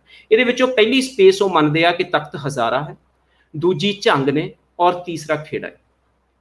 ਉਹ ਕਹਿੰਦੇ ਆ ਕਿ ਜਿਹੜਾ ਤਖਤ ਹਜ਼ਾਰੇ ਦਾ ਸਪੇਸ ਜਿਹੜਾ ਹੈਗਾ ਉਹ ਮੌਜੂ ਚੌਧਰੀ ਤੋਂ ਸ਼ੁਰੂ ਹੁੰਦਾ, ਪਰ ਅਖੀਰ ਤੱਕ ਪਹੁੰਚਦੇ ਪਹੁੰਚਦੇ ਉਹ ਸਾਰੇ ਸਪੇਸ ਦੇ ਉੱਤੇ ਜਿਹੜਾ ਰਾਂਝਾ ਜਿਹੜਾ ਹੈ ਉਹ ਕਾਬਜ਼ ਹੋ ਜਾਂਦਾ ਹੈਗਾ। ਪੂਰੀ ਦੀ ਪੂਰੀ ਸਪੇਸ ਉਹ ਰਾਂਝੇ ਨਾਲ ਭਰ ਜਾਂਦੀ ਹੈ। ਇਸ ਤਰ੍ਹਾਂ ਦੇ ਨਾਲ ਤੁਸੀਂ ਝੰਗ ਨੂੰ ਦੇਖੋ ਤਾਂ ਉਹਦੇ ਵਿੱਚ ਕਈ ਲੋਕਾਂ ਦੀਆਂ ਸਪੇਸਾਂ ਨੇ, ਚੂਚਕ ਦੀ ਸਪੇਸ ਹੈ, ਕੈਦੋਂ ਦੀ ਸਪੇਸ ਹੈ, ਲੇਕਿਨ ਬੁਨਿਆਦੀ ਤੌਰ ਦੇ ਉੱਤੇ ਹੀਰ ਜਿਹੜੀ ਹੈਗੀ ਆ ਉਹ ਸਾਰੀ ਦੀ ਸਾਰੀ ਉਸ ਸਪੇਸ ਦੇ ਉੱਤੇ ਕਾਬਜ਼ ਹੋ ਜਾਂਦੀ ਹੈ।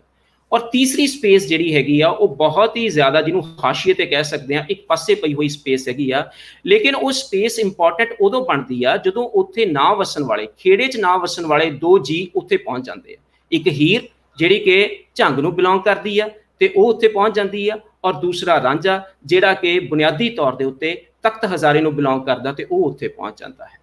ਤਾਂ ਇਹ ਸਾਰੇ ਦਾ ਸਾਰਾ ਜਿਹੜੀ ਗੱਲ ਕੀਤੀ ਜਾ ਰਹੀ ਹੈ, ਇਹਦਾ ਮਸਲਾ ਇਹ ਆ ਕਿ ਜਿਹੜੀ ਪੰਜਾਬ ਦੀ ਰਹਿਤਲ ਹੈ ਨਾ, ਇਹ ਇੱਕ ਖਾਸ ਕਿਸਮ ਦੀ ਰਹਿਤਲ ਆ। ਔਰ ਇਸ ਰਹਿਤਲ ਨੂੰ ਗੌਡ ਸਾਹਿਬ ਨੇ ਆਪਣੀ ਪੁਰਾਣੀ ਕਿਤਾਬ ਦੇ ਵਿੱਚ ਇੱਕ ਸ਼ਬਦ ਵਰਤਿਆ ਸੀ, ਉਹ ਬਹੁਤ ਮੈਨੂੰ ਖੂਬਸੂਰਤ ਸ਼ਬਦ ਲੱਗਦਾ। ਉਹ ਕਹਿੰਦੇ ਤ੍ਰਿੰਜਨੀ ਕਿਸਮ ਦੀ ਰਹਿਤਲ ਆ।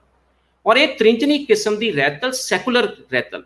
ਔਰ ਸੈਕੂਲਰ, ਇੱਥੇ ਮੈਂ ਵੀ ਖਾਸ ਤੌਰ ਦੇ ਉੱਤੇ ਗੱਲ ਕਹਿਣੀ ਚਾਹੁੰਦਾ ਕਿ ਸੈਕੂਲਰ ਦੇ ਅਰਥ ਉਹ ਨਹੀਂ ਜੋ ਅਸੀਂ ਵੈਸਟ ਦੇ ਰਾਹੀਂ ਅਸੀਂ ਸਮਝਣ ਦੀ ਕੋਸ਼ਿਸ਼ ਕਰਦੇ ਹਾਂ। ਉੱਥੇ secular is opposite to religion.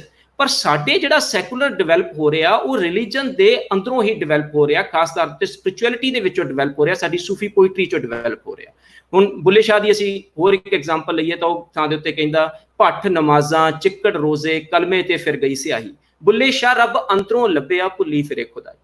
ਰੱਬ ਦਾ ਮਸਲਾ ਇਹਦੇ ਵਿੱਚ ਦਰਕਿਨਾਰ ਨਹੀਂ ਹੋਇਆ ਜਿਸ ਤਰ੍ਹਾਂ ਸੈਕੂਲਰ ਸਟੇਟ ਦੇ ਵਿੱਚ ਹੁੰਦਾ ਹੈ, ਲੇਕਿਨ ਰੱਬ ਦੇ ਹੁੰਦੇ ਹਵਾਉਂਦੇ ਵੀ ਜਿਹੜੀ ਹੈਗੀ ਹੈ ਇੱਕ ਖਾਸ ਕਿਸਮ ਦੀ ਇੱਕ ਕਲਚਰਲ ਨੋਸ਼ਨ ਜਿਹੜਾ ਸੀਗਾ, ਜਿਹੜਾ ਇੱਕ ਖਾਸ ਕਿਸਮ ਦਾ ਬਾਹਮਨਵਾਦ, ਮਨੂਵਾਦ ਜਾਂ ਮੌਲਾਨਾਵਾਦ ਸੀਗਾ, ਉਹਦੇ ਆਪੋਜ਼ਿਟ ਇੱਕ ਖਾਸ ਕਿਸਮ ਦੀ ਜਿਹੜੀ ਤ੍ਰਿੰਜਲੀ ਰਹਿਤਲ ਹੈਗੀ ਆ ਉਹ ਹੈ।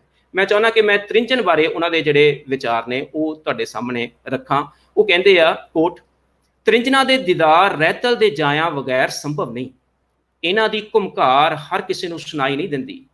ਆਏ ਵੜੇ ਹਾਂ ਉਜੜੇ ਪਿੰਡ ਅੰਦਰ, ਕੋਈ ਕੁੜੀ ਨਾ ਤ੍ਰਿੰਜਨ ਗਾਉਂਦੀ ਹੈ। ਜਾਂ ਇੱਕ ਥਾਂ ਤੇ ਕਹਿੰਦੇ ਨੇ, ਚੱਲ ਜੋਗੀਆ ਅਸੀਂ ਵਿਖਾਏ ਲਿਆਈਏ, ਜਿੱਥੇ ਤ੍ਰਿੰਜਨੀ ਛੋਰੀਆਂ ਗਾਉਂਦੀਆਂ ਨੇ, ਲੈ ਕੇ ਜੋਗੀ ਨੂੰ ਆਣ ਵਿਖਾਲਿਓ ਨਹੀਂ, ਜਿੱਥੇ ਵਹੁਟੀਆਂ ਛੋਪ ਰਲ ਪਾਉਂਦੀਆਂ ਨੇ। ਤ੍ਰਿੰਜਨਾ 'ਚ ਜਾਂਦੇ ਹੀ ਮਹਿਮਾਨ ਆਪਣਾ ਪਿਛੋਕੜ ਭੁੱਲ ਜਾਂਦਾ ਹੈ, ਉਸ ਨੂੰ ਤ੍ਰਿੰਜਨ ਦੀ ਖੁਮਾਰੀ ਚੜ ਜਾਂਦੀ ਹੈ। ਰਾਂਝੇ ਨਾਲ ਵੀ ਇੰਜੀ ਵਾਪਰਿਆ। ਭਾਂਤ ਭਾਂਤ ਜਾਤਾਂ, ਮਜ਼ਹਬਾਂ, ਬਰਾਦਰੀਆਂ, ਕੌਮਾਂ, ਕਿੱਤਿਆਂ ਖਿੱਤਿਆਂ ਦੀਆਂ ਤ੍ਰਿੰਜਨ 'ਚ ਬੈਠੀਆਂ ਤਰੀਮਤਾਂ ਰਾਂਝੇ ਨਾਲ ਕਲੋਲਾਂ ਕਰਦੀਆਂ ਨੇ। ਮਨੂਵਾਦੀ ਗਾਲਬ ਸਾਹਿਤਕਾਰੀ ਤੇ ਇਤਿਹਾਸਕਾਰੀ ਦੇ ਝੂਠ ਤੇ ਝੂਠ ਨੂੰ ਛੰਡਦੀਆਂ ਨੇ। ਹੁਣ ਇਹ ਜਿਹੜੀ ਸਾਰੀ ਦੀ ਸਾਰੀ ਖੂਬਸੂਰਤ ਕਿਸਮ ਦੀ ਜਿਹੜੀ ਪ੍ਰੋਜ਼ ਹੈ, ਨਸਰ ਹੈ ਜਿਹੜੀ ਉਹ ਲਿਖ ਰਹੇ ਆ, ਉਹ ਕਿਤੇ ਵੀ ਤੁਹਾਨੂੰ ਕਿਸੇ ਵੀ ਕਿਸਮ ਦੀ ਇਤਿਹਾਸ ਦੀ ਕਿਤਾਬ ਦੇ ਵਿੱਚੋਂ ਲੱਭਣ ਨੂੰ ਨਹੀਂ ਮਿਲੂਗੀ। ਇਹ ਉਹਨਾਂ ਦੀ ਵਿਲੱਖਣਤਾ ਇਸੇ ਗੱਲ ਦੇ ਵਿੱਚ ਆ ਕਿ ਉਹ ਪਹਿਲੀ ਵਾਰ ਨਾ ਸਿਰਫ ਪੰਜਾਬ ਦੇ ਇਸ ਕ੍ਰੀਏਟਿਵ ਡਿਸਕੋਰਸ ਨੂੰ ਸਾਡੇ ਸਾਹਮਣੇ ਲਿਆ ਰਹੇ ਆ, ਬਲਕਿ ਇਸ ਕ੍ਰੀਏਟਿਵ ਡਿਸਕੋਰਸ ਨੂੰ ਇੱਕ ਕ੍ਰੀਏਟਿਵ ਲੈਂਗੁਏਜ ਦੇ ਵਿੱਚ ਰੀਕਨਸਟਰਕਟ ਵੀ ਕਰ ਰਹੇ ਆ, ਜਿਹੜਾ ਕਿ ਸਾਡੇ ਇਤਿਹਾਸਕਾਰਾਂ ਨੇ ਕਦੇ ਵੀ ਕਰਨ ਦੀ ਕੋਸ਼ਿਸ਼ ਨਹੀਂ ਕੀਤੀ ਹੈ। ਇੱਥੇ ਮੈਂ ਜ਼ਿਕਰ ਕਰਨਾ ਚਾਹੁੰਦਾ ਕਿ ਬਾਬਾ ਬੁੱਧ ਸਿੰਘ ਨਾਂ ਦੇ ਇੱਕ ਸਾਡੇ ਲਿਟਰਰੀ ਸਕਾਲਰ ਹੋਏ, ਉਹਨਾਂ ਨੇ ਕਿਤਾਬ ਲਿਖੀ ਹੰਸ ਚੋਗ। ਉਹਦੇ ਵਿੱਚ ਉਹ ਇੱਕ ਸਤਜੁਗੀ ਦਰਬਾਰ ਦਾ ਜ਼ਿਕਰ ਕਰਦੇ ਆ, ਜਿਹਦੇ ਵਿੱਚ ਗੁਰੂ ਨਾਨਕ ਸਾਹਿਬ ਬੈਠੇ ਆ, ਭਾਈ ਮਰਦਾਨਾ ਜੀ ਬੈਠੇ ਆ, ਕਬੀਰ ਬੈਠੇ ਆ, ਰਵਿਦਾਸ ਬੈਠੇ ਆ, ਜਿੰਨੇ ਵੀ ਭਗਤ ਨੇ, ਸੂਫੀ ਨੇ, ਔਰ ਬੁੱਲੇ ਸ਼ਾਹ ਵੀ ਇੱਕ ਥਾਂ ਦੇ ਉੱਤੇ ਬੈਠੇ ਨੇ, ਜਿਹੜੇ ਸ਼ਾਹ ਹੁਸੈਨ ਬੈਠੇ ਆ, ਔਰ ਉਹ ਇਸ ਨੂੰ ਸਤਜੁਗੀ ਦਰਬਾਰ ਕਹਿੰਦੇ ਆ। ਔਰ ਇਹ ਸਤਜੁਗੀ ਦਰਬਾਰ ਦੀ ਜਿਹੜੀ ਗੱਲ ਹੈ, ਇਹ ਸਾਡੀ ਫੋਕ ਟ੍ਰੈਡੀਸ਼ਨ ਦਾ ਇੱਕ ਖਾਸ ਹਿੱਸਾ ਹੈ, ਜਿਹਦੇ ਵਿੱਚ ਇੱਕ ਖਾਸ ਕਿਸਮ ਦੇ ਅਲੱਗ-ਅਲੱਗ ਥਾਵਾਂ ਦੇ ਉੱਤੇ ਆਏ ਹੋਏ ਜਿਹੜੇ ਹੈਗੇ ਨੇ ਬੰਦੇ, ਉਹ ਇੱਕ ਥਾਂ ਦੇ ਉੱਤੇ ਇਕੱਠੇ ਹੋ ਜਾਂਦੇ ਆ। ਔਰ ਇਹ ਉਸ ਗਾਲਬ ਜਿਹੜੀ ਆਈਡੀਓਲੋਜੀ ਆ, ਬੇਸਿਕਲੀ ਮੁੱਦਾ ਕੀ ਆ? ਮੁੱਦਾ ਇਹ ਆ ਕਿ ਜੇ ਤੁਸੀਂ ਮਿਡੀਵਲ ਪੀਰੀਅਡ ਨੂੰ ਧਿਆਨ ਨਾਲ ਦੇਖੋ ਤਾਂ ਉਹਦਾ ਡੋਮੀਨੇਟ ਡਿਸਕੋਰਸ ਲੱਭਣ ਦੀ ਕੋਸ਼ਿਸ਼ ਕਰੋ। ਮੈਟਾ ਨੈਰੇਟਿਵ ਕਿਹੜਾ ਹੈ? ਮੈਟਾ ਨੈਰੇਟਿਵ ਅੱਜ ਵਾਂਗੂ ਇਕੋਨਮੀ ਨਹੀਂ ਹੈ, ਕੈਪੀਟਲਿਸਟ ਇਕੋਨਮੀ ਨਹੀਂ ਹੈ। ਉਸ ਸਮੇਂ ਦਾ ਡੋਮੀਨੇਟ ਡਿਸਕੋਰਸ ਰੱਬ ਦੇ ਰੂਪ ਦੇ ਵਿੱਚ ਪਿਆ ਹੋਇਆ ਹੈਗਾ, ਔਰ ਰੱਬ ਜਿਹਦੇ ਵੱਲ ਆ ਉਹ ਬੰਦਾ ਪਾਵਰਫੁਲ ਆ, ਸੱਤਾ ਉਹਦੇ ਵੱਲ ਆ। ਤਾਂ ਇਸ ਡੋਮੀਨੇਟ ਡਿਸਕੋਰਸ ਦੇ ਉੱਤੇ ਜਾਂ ਬ੍ਰਾਹਮਣ ਬੈਠੇ ਨੇ ਜਾਂ ਮੌਲਾਨਾ ਬੈਠੇ ਨੇ, ਉਹਨਾਂ ਨੂੰ ਹੁਣ ਚੈਲੰਜ ਕਰਨਾ ਤਾਂ ਉਹ ਕਿਸ ਰੂਪ ਦੇ ਵਿੱਚ ਕੀਤਾ ਜਾਵੇ। ਤਾਂ ਉਹਦੇ ਲਈ ਚੈਲੰਜ ਇਹੀ ਬਣਦਾ ਕਿ ਭਾਈ ਜੇ ਤੁਸੀਂ ਇਸ ਡੋਮੀਨੇਟ ਡਿਸਕੋਰਸ ਨੂੰ ਆਪਣੀ ਧਿਰ ਬਣਾ ਲਓ, ਤੁਸੀਂ ਇਹ ਸਾਬਤ ਕਰੋ ਕਿ ਇਹ ਧਿਰ ਸਾਡੀ ਵੀ ਉਨੀ ਆ ਜਿੱਡੀ ਤੁਹਾਡੀ ਆ, ਤੇ ਫਿਰ ਤੁਸੀਂ ਇੱਕ ਇਕੁਐਲਿਟੀ ਦਾ ਜਿਹੜਾ ਮਸਲਾ ਹੈ, ਇੱਕ ਸੈਕੂਲਰ ਸਟੇਟ ਦਾ ਮਸਲਾ ਹੈ, ਉਸ ਨੂੰ ਰੀਡਿਜ਼ਾਈਨ ਕਰ ਸਕਦੇ ਹੋ। ਔਰ ਇਹੀ ਕਬੀਰ ਕਰ ਰਹੇ ਆ। ਕਬੀਰ ਕੀ ਕਹਿੰਦੇ ਆ?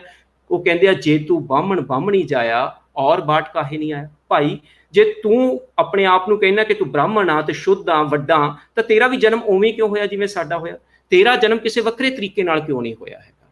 ਤੋ ਇਹ ਜਿਹੜਾ ਇੱਕ ਖਾਸ ਕਿਸਮ ਦਾ ਕਾਇਦਾ ਜਿਸਨੂੰ ਮੈਂ ਕਹਾਂ, ਜਿਹਨੂੰ ਅਗਰ ਗੌਡ ਸਾਹਿਬ ਹੋਣਾ ਦੇ ਲਫ਼ਜ਼ਾਂ 'ਚ ਕਿਹਾ ਜਾਵੇ, ਉਹ ਕਹਿੰਦੇ ਆ ਕਿ ਫਰੀਦ ਨਾਨਕੀ ਕਾਇਦਾ। ਤਾਂ ਫਰੀਦ ਨਾਨਕੀ ਕਾਇਦਾ ਜਿਹੜਾ ਹੈਗਾ ਉਹ ਗੌਡ ਸਾਹਿਬ ਸਾਡੇ ਸਾਹਮਣੇ ਰੱਖਦੇ ਆ। ਉਹ ਕਹਿੰਦੇ ਆ ਕਿ ਉਸ ਵੇਲਿਆਂ ਦੇ ਜਿਹੜੇ ਦਾਨਿਸ਼ਵਰ ਸੀ ਨਾ, ਉਹ ਹਿੰਦੂ ਮੁਸਲਮਾਨ ਸਿੱਖ ਤਾਂ ਸੀ, ਇਹਦੇ 'ਚ ਕੋਈ ਸ਼ੱਕ ਨਹੀਂ ਹੈ, ਪਰ ਉਹਨਾਂ ਦੀਆਂ ਲਿਖਤਾਂ ਹਿੰਦੂ ਮੁਸਲਮਾਨ ਤੇ ਸਿੱਖ ਨਹੀਂ ਸੀ। ਜਿਸ ਦਿਨ ਸਾਨੂੰ ਇਸ ਗੱਲ ਦੀ ਸਮਝ ਆ ਗਈ, ਉਸ ਦਿਨ ਅਸੀਂ ਪੰਜਾਬ ਦਾ ਜਿਹੜਾ ਇਹ ਸਮੱਸਿਆ ਕਦੋਂ ਵਾਪਰਦੀ ਆ, ਇਹ ਕਲੋਨੀਅਲ ਪੀਰੀਅਡ ਤੇ ਫਿਰ ਉਸ ਤੋਂ ਬਾਅਦ ਦੇ ਪੋਸਟ ਕਲੋਨੀਅਲ ਦੌਰ ਦੀ ਦੇਣ ਹੈਗੀ ਆ, ਕਿ ਜਦੋਂ ਅਸੀਂ ਚੀਜ਼ਾਂ ਨੂੰ ਉਸੇ ਨਕਸ਼ੇ, ਉਸੇ ਖਾਸ ਕਿਸਮ ਦੇ ਜਿਹੜੇ ਹੈਗੇ ਆ, ਉਸ ਮਜ਼ਹਬੀ ਕਿਸਮ ਦੀ ਜਿਹੜੀ ਹੈਗੀ ਆ, ਤਸਬੀ ਕਿਸਮ ਦੀ ਜਿਹੜੀ ਹੈਗੀ ਆ, ਉਹਦੇ ਵਿੱਚ ਬਿਠਾ ਕੇ ਦੇਖਣਾ ਸ਼ੁਰੂ ਕਰ ਦਿੱਤਾ ਹੈ। ਤੋ ਇੱਥੇ ਇੱਕ ਗੱਲ ਹੋਰ ਇੰਪੋਰਟੈਂਟ, ਇੱਕ ਨੁਕਤਾ ਜਿਹੜਾ ਹੈ ਉਹ ਮੈਂ ਸਾਂਝਾ ਕਰਨਾ ਚਾਹੁੰਦਾ, ਉਹ ਇਹ ਆ ਕਿ ਗੌਡ ਸਾਹਿਬ ਦੀਆਂ ਨਜ਼ਰਾਂ ਦੇ ਵਿੱਚ ਪੰਜਾਬ ਦਾ ਤਸੱਵਰ ਇੱਕ ਤਾਂ ਹੈ, ਪਰ ਇਕਹਿਰਾ ਨਹੀਂ। ਹੁਣ ਇਹ ਇੱਕ ਦਾ ਮਸਲਾ ਤੇ ਇਕਹਿਰੇ ਦਾ ਮਸਲਾ ਦੇਖਣ ਨੂੰ ਬੜਾ ਲੱਗਦਾ ਕਿ ਇੱਕੋ ਤਰ੍ਹਾਂ ਦਾ ਹੈ, ਪਰ ਇਹਦੇ ਵਿੱਚ ਇੱਕ ਬਹੁਤ ਵੱਡਾ ਅੰਤਰ ਜਾਂ ਇੱਕ ਬਹੁਤ ਵੱਡਾ ਜਿਹੜਾ ਫਰਕ ਪਿਆ ਹੋਇਆ ਹੈ। ਉਹ ਕੀ ਆ? ਉਹ ਇਹ ਹੈਗੀ ਆ ਕਿ ਜਿਹੜਾ ਇੱਕ ਹੈ ਨਾ, ਉਹ ਸਭ ਤੋਂ ਵੱਡਾ ਸਵਾਲ ਅੱਜ ਦੇ ਦੌਰ ਦਾ ਬਣਿਆ ਹੋਇਆ। ਉਹ ਸਵਾਲ ਇਹ ਆ ਕਿ ਦੂਜੇ ਦੀ ਸ਼ਨਾਖਤ ਨੂੰ ਖਤਮ ਕੀਤੇ ਬਿਨਾਂ ਅਸੀਂ ਉਹਦੇ ਨਾਲ ਕਿਵੇਂ ਰਹਿ ਸਕਦੇ ਹਾਂ, ਕਿਵੇਂ ਵਿਚਰ ਸਕਦੇ ਹਾਂ। ਇਹ ਸਾਡੇ ਲਈ ਇੱਕ ਬੁਨਿਆਦੀ ਮਸਲਾ, ਨਾ ਸਿਰਫ ਸਾਡੇ ਪੰਜਾਬ ਲਈ, ਦੁਨੀਆ ਭਰ ਦੇ ਲਈ ਇਹ ਮੈਨੂੰ ਲੱਗਦਾ ਕਿ ਸਭ ਤੋਂ ਇੰਪੋਰਟੈਂਟ ਮਸਲਾ ਇਸ ਸਮੇਂ ਬਣਿਆ ਹੋਇਆ ਹੈਗਾ। ਔਰ ਇਸ ਲਈ ਜਿਹੜਾ ਇੱਕ ਦਾ ਮਸਲਾ ਤੇ ਇਕਹਿਰੇ ਦਾ ਮਸਲਾ, ਇਹਨਾਂ ਦੋਵਾਂ ਦੇ ਵਿਚਲੇ ਫਰਕ ਨੂੰ ਸਾਨੂੰ ਜਾਣਨਾ ਜ਼ਰੂਰੀ ਹੈ। ਇੱਕ ਕੀ ਹੈ? ਇੱਕ ਉਹ ਆ ਜੋ ਇੱਕ ਓਂਕਾਰ ਦੇ ਵਿੱਚ ਹੈ, ਇੱਕ ਉਹ ਆ ਇੱਕ ਨੁਕਤਾ ਯਾਰ ਪੜਾਇਆ ਹੈ, ਔਰ ਇੱਕ ਉਹ ਆ ਇੱਕ ਤੋਂ 2 3 4 ਹੋਏ, ਫਿਰ ਲੱਖ ਕਰੋੜ ਹਜ਼ਾਰ ਹੋਏ, ਔਰ ਇੱਕ ਰਾਂਝਾ ਮੈਨੂੰ ਲੋੜੀਂਦਾ। ਇਹ ਇੱਕ ਉਹ ਆ ਜਿਹਦੇ ਵਿੱਚ ਕਿਸੇ ਕਿਸਮ ਦੀ ਦੂਜੇ ਦੇ ਨਾਲ ਉਹਨੂੰ ਗਾਲਬ ਤੌਰ ਦੇ ਉੱਤੇ, ਉਹਦੇ ਉੱਤੇ ਗਾਲਬ ਹੋਣ ਦੀ, ਉਹਦੇ ਉੱਤੇ ਜਿਹੜਾ ਹੈਗਾ ਕਾਬਜ਼ ਹੋਣ ਦੀ ਜਿਹੜੀ ਆ ਉਹ ਟੈਂਡੈਂਸੀ ਨਹੀਂ ਲੁਕੀ ਹੋਈ ਹੈਗੀ, ਜਦ ਕਿ ਇਕਹਿਰਾ ਹੋ ਜਾਣਾ ਫਾਸ਼ੀਵਾਦੀ ਹੋ ਜਾਣਾ ਹੈ।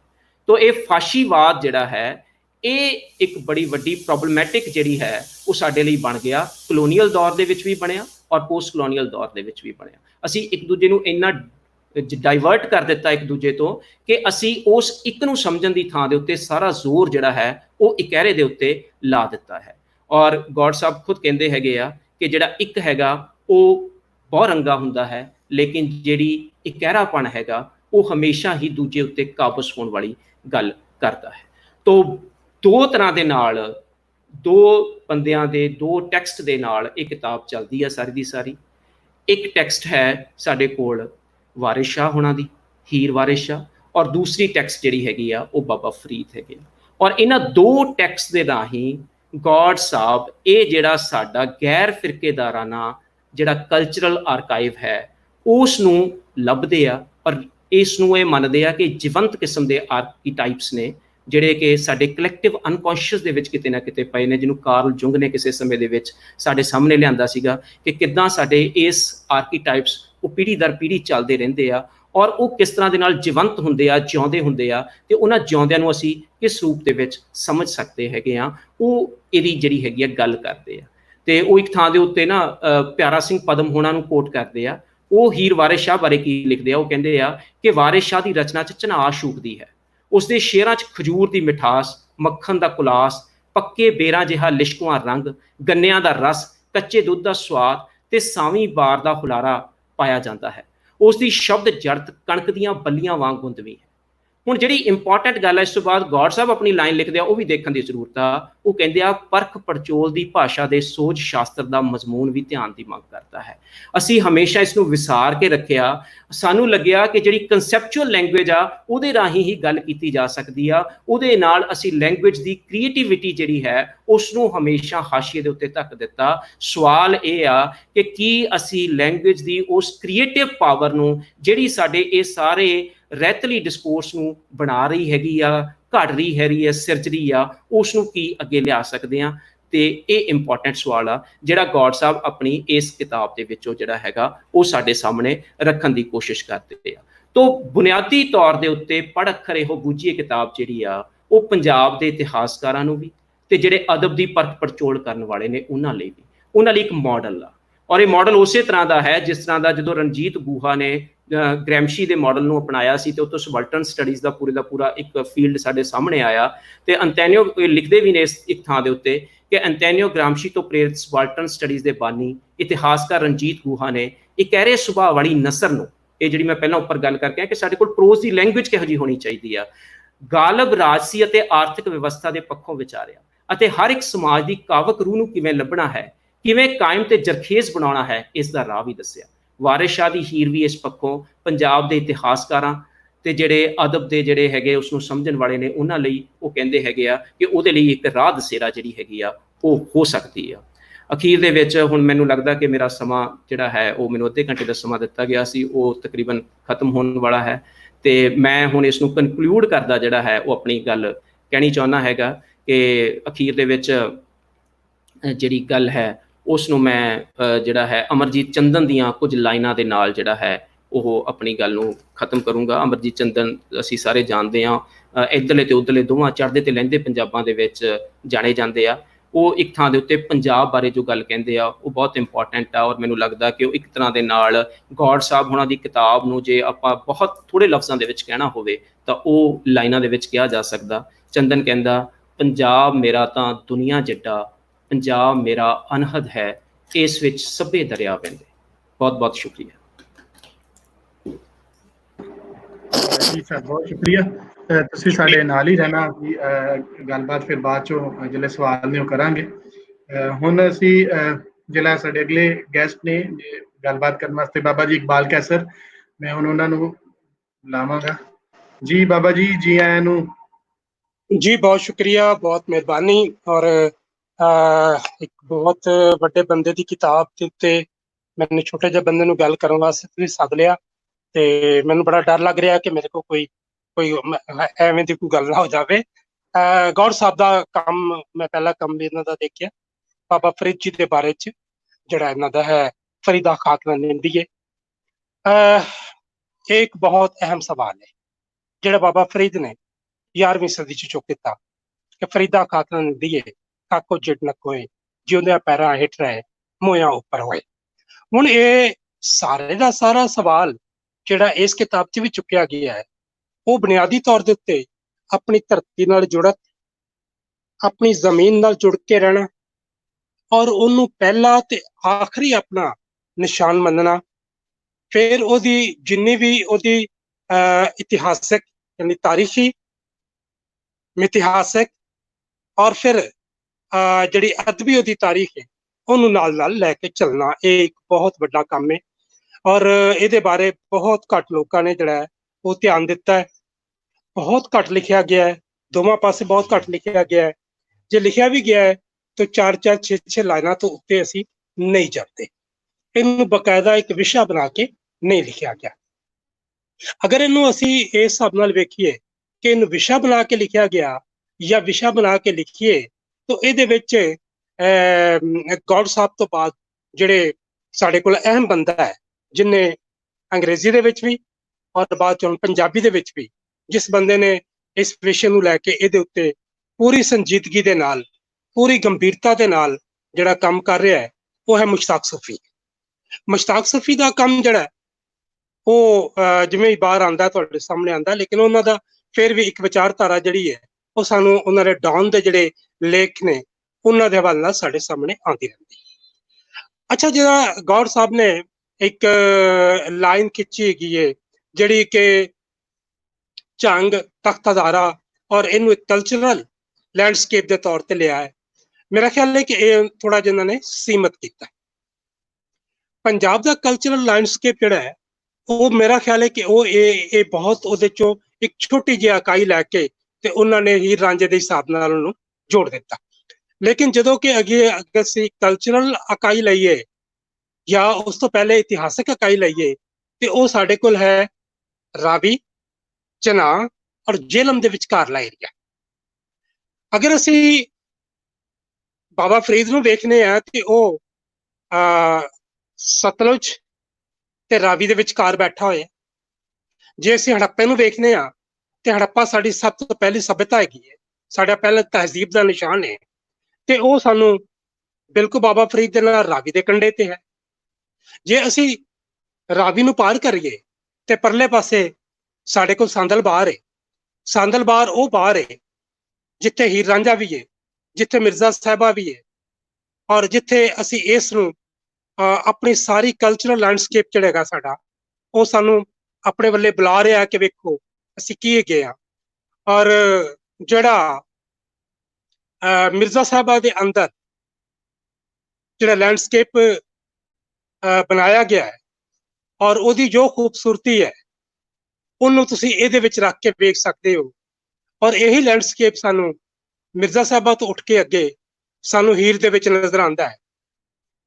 ਅਸੀਂ ਇਸ ਲੈਂਡਸਕੇਪ ਨੂੰ ਤੋਂ ਥੋੜਾ ਜਿਹਾ ਅੱਗੇ ਜਾਈਏ ਤੇ ਅਗਲੇ ਪਾਸੇ ਅਸੀਂ ਜੇਹਲਮ ਤੇ ਚਨਾਹ ਦੇ ਵਿਚਕਾਰ ਚਲੇ ਜਾਂਦੇ ਹਾਂ, ਜਿੱਥੇ ਤਖਤ ਹਜ਼ਾਰਾ ਵੀ ਹੈ, ਜਿੱਥੇ ਸਾਨੂੰ ਜੋਗੀਆਂ ਦਾ ਸਭ ਤੋਂ ਵੱਡਾ ਪੰਜਾਬ ਦਾ ਅਸਥਾਨ ਨਜ਼ਰ ਆਉਂਦਾ ਹੈ। ਜੋਗੀ ਜਿਹੜੇ ਕਿ ਸ਼ਾਇਦ ਜਿੱਦਾਂ ਦੀ ਜਿਹੜੀ ਰਵਾਇਤ ਹੈ ਪੰਜਾਬ ਨਾਲ ਧਰਤੀ ਨਾਲ ਜੁੜਨ ਦੀ, ਉਹ ਬਾਬਾ ਫਰੀਦ ਤੋਂ ਵੀ ਪਹਿਲਾਂ ਦੀ ਹੈ। ਫਿਰ ਉਹ ਇੱਕ ਐਡਾ ਵੱਡਾ ਕੇਂਦਰ ਹੈ ਜਿਹਦੇ ਤੋਂ ਕੋਈ ਮੂੰਹ ਨਹੀਂ ਮੋੜ ਸਕਦਾ ਕਿ ਜੇ ਰਾਂਝਾ ਕੰਨ ਪੜਵਾਉਂਦਾ ਹੈ ਤੇ ਉਹ ਆਪਣੇ ਤਖਤ ਹਜ਼ਾਰੇ ਜਾ ਕੇ ਬਹਿੰਦਾ ਹੈ। ਔਰ ਉੱਥੇ ਉਹਦਾ ਮੂਲ ਕੀ ਹੈ? ਮੂਲ ਹੈ ਉਹਦਾ ਆਪਣੇ ਇਸ਼ਕ ਨੂੰ ਪਾਣਾ, ਆਪਣੇ ਪ੍ਰੇਮ ਨੂੰ ਹਾਸਲ ਕਰਨਾ, ਜਾਂ ਆਪਣੇ ਉਸ ਲੈਂਡਸਕੇਪ ਦੇ ਬਾਰੇ ਆਪਣੇ ਅੰਦਰ ਪੂਰੀ ਤਰ੍ਹਾਂ ਰਚਾਓ ਪੈਦਾ ਕਰਨਾ ਜਿਹਦੇ ਵਾਸਤੇ ਉਹ ਮਾਰਾ ਫਿਰਦਾ ਪਿਆ ਹੈ। ਅਗਲੀ ਗੱਲ, ਸਾਡਾ ਇੱਕ ਹੋਰ ਬਹੁਤ ਅਹਿਮ ਕਿੱਸਾ ਔਰ ਉਹਦਾ ਹੀਰੋ ਜਿਹੜਾ ਹੈ, ਉਹ ਜਦੋਂ ਜਾ ਕੇ ਆਪਣਾ ਸਭ ਕੁਝ ਤੱਜ ਕੇ ਤੇ ਕਿੱਥੇ ਜਾ ਕੇ ਬਹਿੰਦਾ ਹੈ? ਉਹ ਜਾ ਕੇ ਬਹਿੰਦਾ ਤਖਤ ਹਜ਼ਾਰੇ, ਉੱਥੇ ਟਿੱਲਾ ਜੋਗੀਆਂ ਜਾਣ ਵਾਲਾ ਜਿਹੜਾ ਹੈ। ਹੁਣ ਅਸੀਂ ਇਹਨੂੰ ਸਿਆਲਕੋਟ ਤੋਂ ਟੋਰਨੇ ਆ। ਸਿਆਲਕੋਟ ਦੇ ਅੰਦਰ ਪੂਰਨ ਭਗਤ ਹੈ, ਔਰ ਪੂਰਨ ਭਗਤ ਜਦੋਂ ਭਗਤੀ ਲੈਂਦਾ ਹੈ ਤੇ ਉਹ ਇਸ ਟਿੱਲੇ ਤੇ ਪਹੁੰਚਦਾ ਹੈ। ਜੇ ਉਹਦੇ ਤੇ ਕੋਈ ਆਸ਼ਿਕ ਹੁੰਦੀ ਹੈ ਤਾਂ ਜੇਹਲਮ ਦੀ ਹੁੰਦੀ ਹੈ। ਸੋ ਇਸ ਤਰ੍ਹਾਂ ਇਹ ਇੱਕ ਲੈਂਡਸਕੇਪ ਪੰਜਾਬ ਦੇ ਅੰਦਰ ਜਿਹੜਾ ਪੂਰਾ ਇਸ ਲਿਟਰੇਚਰ ਦਾ ਬਣਦਾ ਹੈ, ਜਿਹਦੀ ਗੱਲ ਗੌਡ ਸਾਹਿਬ ਨੇ ਕੀਤੀ ਹੈ, ਲੇਕਿਨ ਉਹਨੂੰ ਉਹਨਾਂ ਨੇ ਹੀਰ ਦੇ ਹਵਾਲੇ ਨਾਲ ਬਹੁਤ ਸੀਮਤ ਕਰ ਦਿੱਤਾ। ਇਹਦੀ ਇਹ ਸੀਮਤਾ ਜਿਹੜੀ ਹੈ, ਇਹਨੂੰ ਖੋਲਣ ਦੀ ਲੋੜ ਹੈ, ਖਲਾਰ ਦੀ ਥੋੜੀ ਲੋੜ ਹੈ। ਮੈਂ ਇਸ ਤੋਂ ਹਟ ਕੇ ਇੱਕ ਹੋਰ ਤੁਹਾਨੂੰ ਇਸੇ ਹੀ ਹਵਾਲੇ ਨਾਲ ਇੱਕ ਉਦਾਹਰਨ ਦੇਣੀ ਚਾਹੁੰਦਾ ਕਿ ਇਹ ਉਹੀ ਲੈਂਡਸਕੇਪ ਹੈ, ਇਹ ਉਹੀ ਸਾਂਦਲਬਾਰ ਹੈ ਜਿਹਦੇ ਅੰਦਰ ਸਾਨੂੰ ਜਨਮ ਲੈਣ ਵਾਲੇ, ਇੱਕ ਪਾਸੇ ਹੜੱਪਾ ਉੱਥੇ ਜਨਮ ਲੈ ਰਿਹਾ ਜਿਹੜਾ ਕਿ ਬਿਲਕੁਲ ਰਾਵੀ ਦੇ ਪਰਲੇ ਕੰਢੇ ਤੇ ਉੱਤੇ ਹੈਗਾ, ਔਰ ਦੂਜੇ ਪਾਸੇ ਜਿਹੜਾ ਉਹਦੇ ਨਾਲ ਰਾਵੀ ਦੇ ਨਾਲ ਅੱਗੇ ਬਾਬਾ ਫਰੀਦ ਬੈਠਾ ਹੋਇਆ। ਔਰ ਜਿੱਥੇ ਹੀਰ ਲਿਖੀ ਜਾ ਰਹੀ ਹੈ, ਹੀਰ ਜਿਹੜੀ ਹੈ ਉਹ ਜਿੱਥੇ ਤਖਲੀਕ ਹੋ ਰਹੀ ਹੈ, ਜੇ ਅਸੀਂ ਉਹਨੂੰ ਵੇਖੀਏ ਤੇ ਸਾਡੇ ਕੋਲ ਸਭ ਤੋਂ ਅਹਿਮ ਦੋ ਪੜਾਅ ਨੇ। ਇੱਕ ਪਾਸੇ ਸਾਡੇ ਕੋਲ ਹੜੱਪਾ ਹੈ ਔਰ ਦੂਜੇ ਪਾਸੇ ਸਾਡੇ ਕੋਲ ਬਾਬਾ ਫਰੀਦ ਹੈ।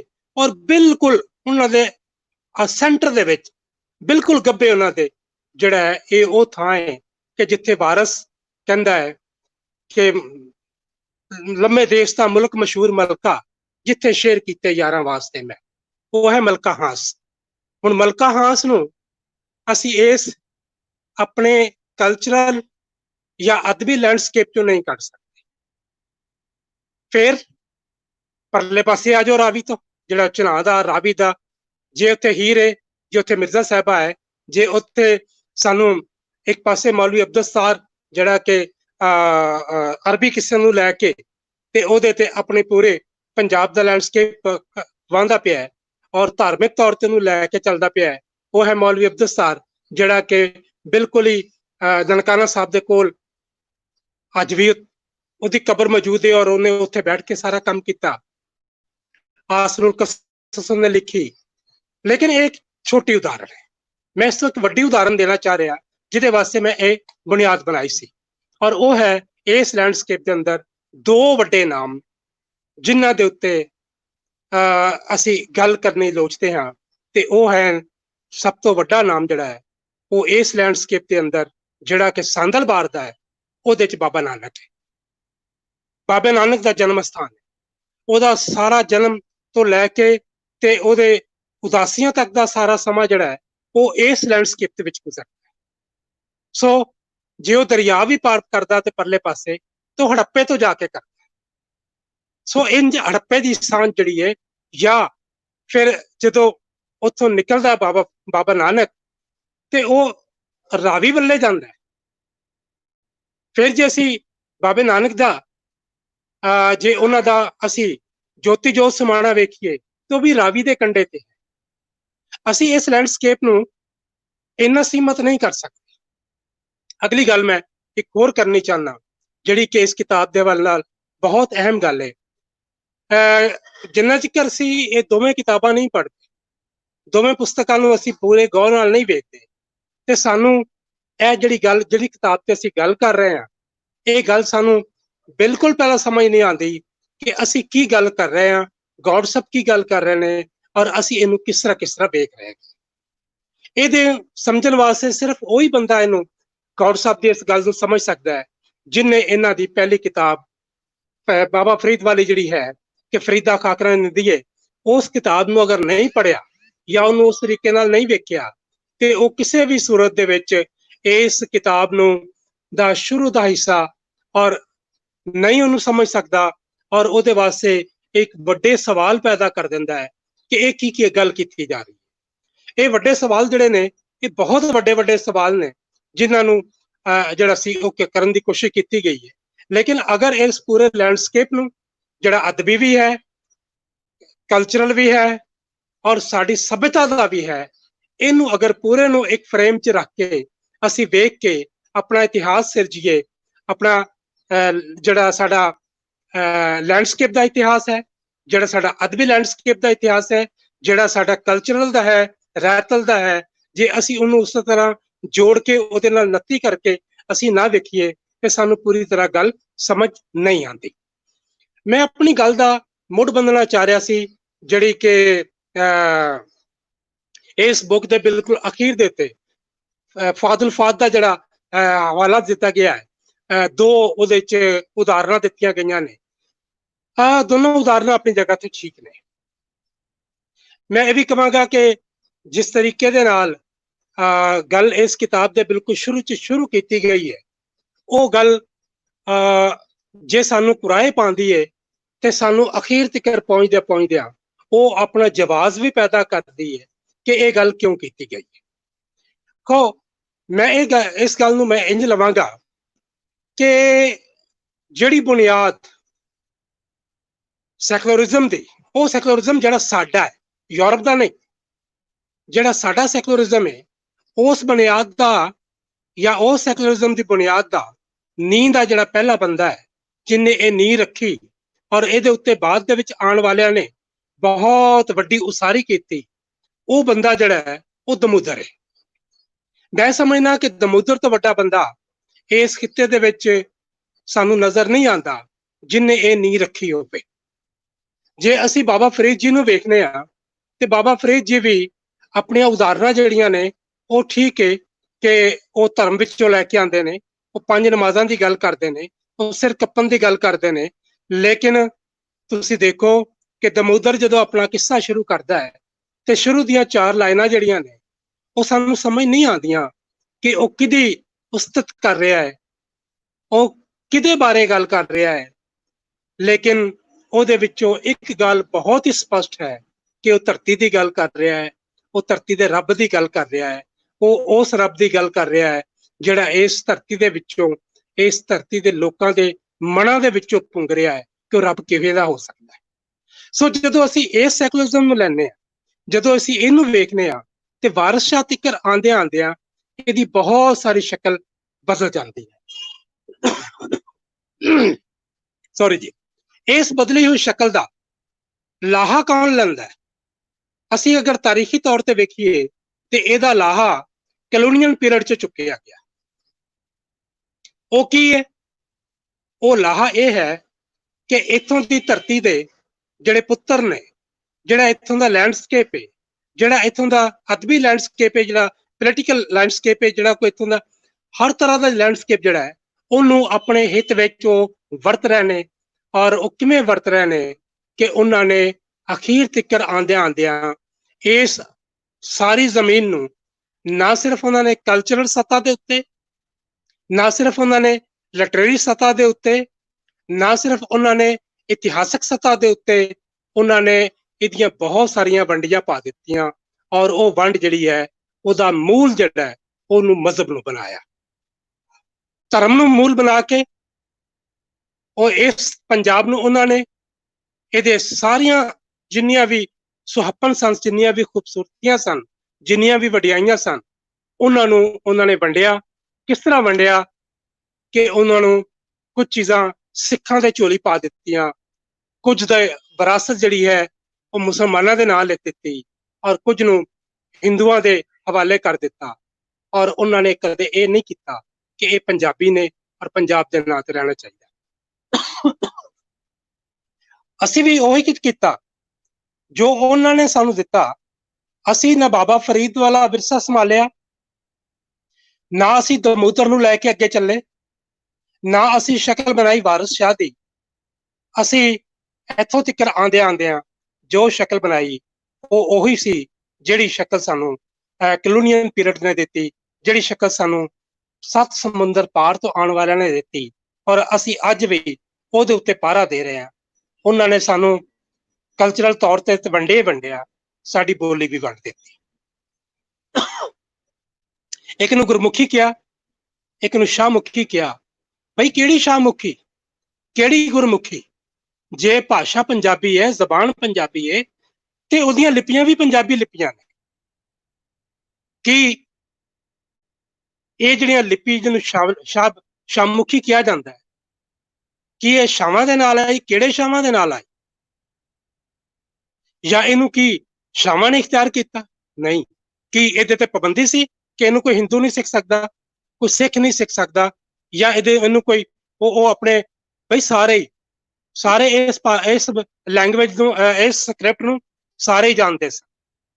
ਲੇਕਿਨ ਫਿਰ ਇਹ ਪਾੜ ਪਾਉਣ ਵਾਸਤੇ, ਇਹ ਤਕਸੀਮ ਕਰਨ ਵਾਸਤੇ ਇਹਨੂੰ ਜਿਹੜਾ ਹੈ ਉਹ ਵੰਡਿਆ ਗਿਆ। ਸਾਡੀ ਸਭਿਅਤਾ ਨੂੰ, ਜਦੋਂ ਸਾਡਾ ਪੁਰਾਣੀ ਸਭਿਅਤਾ ਸੀ, ਉਹਨੂੰ ਹਿੰਦੂਆਂ ਨਾਲ ਜੋੜ ਦਿੱਤਾ ਗਿਆ ਔਰ ਮੁਸਲਮਾਨਾਂ ਨੂੰ ਉਹਦੇ ਤੋਂ ਦੂਰ ਕਰਨ ਦਾ ਪੂਰਾ ਯਤਨ ਕੀਤਾ ਗਿਆ। ਬਾਬਾ ਫਰੀਦ, ਅਗਰ ਗੁਰੂ ਅਰਜਨ ਦੇਵ ਜੀ ਬਾਬਾ ਫਰੀਦ ਜੀ ਨੂੰ ਗੁਰੂ ਗ੍ਰੰਥ ਸਾਹਿਬ ਦੇ ਅੰਦਰ ਜਗ੍ਹਾ ਨਾ ਦਿੰਦੇ ਤੇ ਬਾਬਾ ਫਰੀਦ ਅੱਜ ਮੁਸਲਮਾਨਾਂ ਦੇ ਹੀ ਹੁੰਦੇ। ਮੈਂ ਸਮਝਦਾ ਕਿ ਇਹ ਜਿਹੜੀ ਗੁਰੂ ਗ੍ਰੰਥ ਸਾਹਿਬ ਜੀ ਵਾਲੀ ਜਿਹੜੀ ਸਾਂਝ ਪੈਦਾ ਕੀਤੀ ਗੁਰੂ ਅਰਜਨ ਦੇਵ ਜੀ ਨੇ, ਇਹ ਉਹੀ ਸਾਂਝ ਹੈ ਜਿਹੜਾ ਸਾਡੇ ਕੋਲ ਬਾਬਾ ਫਰੀਦ ਤੋਂ ਆ ਰਹੀ ਸੀ, ਜਿਹੜੀ ਇਸ ਧਰਤੀ ਦਾ ਕਲਚਰਲ ਸੀ, ਜਿਹੜਾ ਇੱਥੋਂ ਦਾ ਲੈਂਡਸਕੇਪ ਸੀ। ਉਸ ਲੈਂਡਸਕੇਪ ਦੇ ਉੱਤੇ ਗੁਰੂ ਅਰਜਨ ਦੇਵ ਜੀ ਨੇ ਪੂਰੀ ਤਰ੍ਹਾਂ ਪਹਿਰਾ ਦਿੱਤਾ ਔਰ ਉਹਨਾਂ ਨੇ ਭਗਤਾਂ ਨੂੰ ਵੀ ਪਾਇਆ, ਉਹਦੇ 'ਚ ਉਹਨਾਂ ਨੇ ਜਿਹੜੇ ਭੱਟਾਂ ਨੂੰ ਵੀ ਪਾਇਆ, ਉਹਦੇ ਵਿੱਚ ਉਹਨਾਂ ਨੇ ਮੁਸਲਮਾਨਾਂ ਨੂੰ ਵੀ ਬਿਠਾਇਆ। ਇਹ ਸਾਰਾ ਕੁਝ ਜਿਹੜਾ ਹੈ ਇਹ ਸਿਰਫ ਇੱਥੇ ਖਤਮ ਨਹੀਂ ਉਹਨਾਂ ਨੇ ਕੀਤਾ, ਬਲਕਿ ਇਹਨੂੰ ਲੈ ਕੇ ਅੱਗੇ ਥੋੜਾ ਚੱਲੇ। ਔਰ ਜੋ ਅੱਗੇ ਚੱਲੇ ਉਹ ਕੀ ਹੈ? ਉਹ ਅੱਗੇ ਇਸ ਤਰ੍ਹਾਂ ਚੱਲੇ ਕਿ ਉਹਨਾਂ ਨੇ ਜਿਹੜੀ ਬ੍ਰਾਹਮਣਵਾਦ ਦੀ ਪੁਰਾਣੀ ਇੱਕ ਰੀਤ ਚਲੀ ਆ ਰਹੀ ਸੀ, ਜਿਹਨੂੰ ਤੁਸੀਂ ਵਰਨ ਵੰਡ ਕਹਿੰਦੇ ਹੋ, ਤਾਂ ਸੋ ਉਹਨਾਂ ਨੇ ਇੱਕ ਕਸਾਈ ਨੂੰ ਇਹਦੇ 'ਚ ਬਿਠਾ ਦਿੱਤਾ ਗੁਰੂ ਗ੍ਰੰਥ ਸਾਹਿਬ ਦੇ ਵਿੱਚ ਕਿ ਇਹਨੂੰ ਵੀ ਉਵੇਂ ਹੀ ਸਜਦਾ ਕਰੋ ਜਿਵੇਂ ਤੁਸੀਂ ਗੁਰੂ ਨਾਨਕ ਨੂੰ ਕਰਦੇ ਹੋ, ਉਵੇਂ ਹੀ ਸਜਦਾ ਕਰੋ ਜਿਵੇਂ ਗੁਰੂ ਅਰਜਨ ਨੂੰ ਕਰਦੇ ਹੋ। ਫਿਰ ਉਹਨਾਂ ਨੇ ਨੀਚ ਜ਼ਾਤ ਜਿਹਨਾਂ ਨੂੰ ਕਿਹਾ ਜਾਂਦਾ ਸੀ ਉਹ ਵੀ ਚੁੱਕ ਕੇ ਵਿੱਚ ਬਿਠਾ ਦਿੱਤੇ।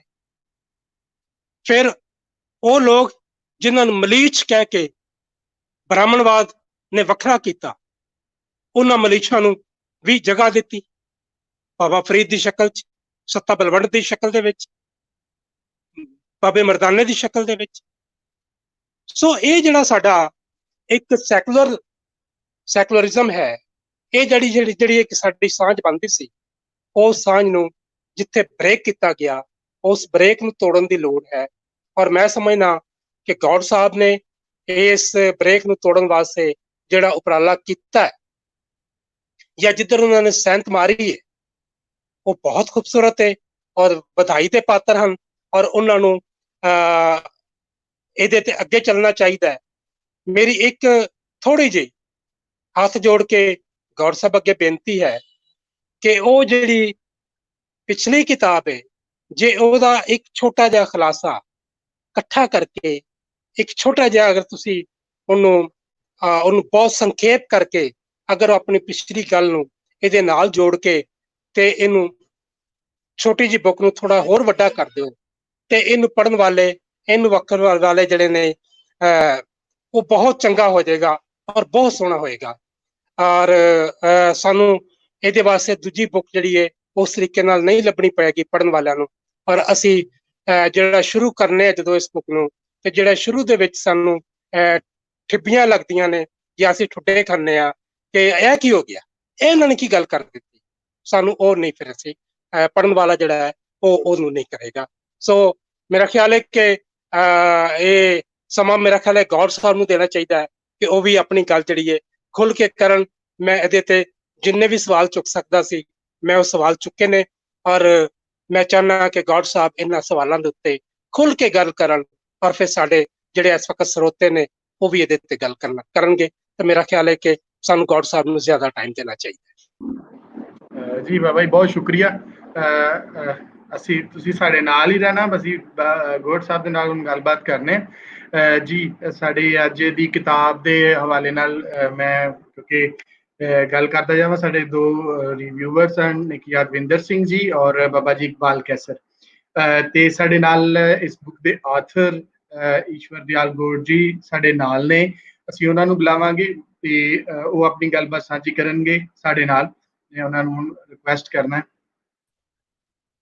ਸਰ ਜੀ ਆਇਆਂ ਨੂੰ ਲਾਇਲਪੁਰ ਯੰਗ ਹਿਸਟੋਰੀਅਨ ਕਲੱਬ ਵਿੱਚ। ਜੀ ਥੈਂਕ ਯੂ। ਹੋਰ ਕੀ ਹਾਲ ਨੇ? ਮੈਂ ਬਿਲਕੁਲ ਠੀਕ, ਤੁਹਾਡੀ ਬੜੀ ਮਿਹਰਬਾਨੀ। ਤੁਸੀਂ ਆਪਣੀ ਕਿਤਾਬ ਜਿਹੜੀ ਹੈ ਉਹਨੂੰ, ਜਦੋਂ ਅਸੀਂ ਤੁਹਾਡੇ ਕੋਲ ਰਿਕੁਐਸਟ ਕੀਤੀ ਕਿ ਅਸੀਂ ਇਹਨੂੰ ਬੁੱਕ ਆਫ ਦਾ ਵੀਕ ਬਣਾਉਣਾ ਚਾਹੁੰਦੇ ਹਾਂ, ਤੁਸੀਂ ਸਾਨੂੰ ਇਜਾਜ਼ਤ ਵੀ ਦਿੱਤੀ ਔਰ ਆਪਣਾ ਟਾਈਮ ਵੀ ਕੱਢਿਆ। ਤੁਸੀਂ ਕਾਫੀ ਸਾਰੇ ਪ੍ਰੋਜੈਕਟਸ ਦੇ ਵਿੱਚ ਔਰ ਤੁਸੀਂ ਉਹਦੇ ਚੋਂ ਆਏ ਸਾਡੇ ਨਾਲ, ਬੜੀ ਮਿਹਰਬਾਨੀ ਸਰ। ਤੁਸੀਂ ਅੱਜ ਆਪਣੀ ਕਿਤਾਬ ਦੇ ਹਵਾਲੇ ਨਾਲ ਸਾਡੇ ਨਾਲ ਗੱਲਬਾਤ ਸਾਂਝੀ ਕਰੋ।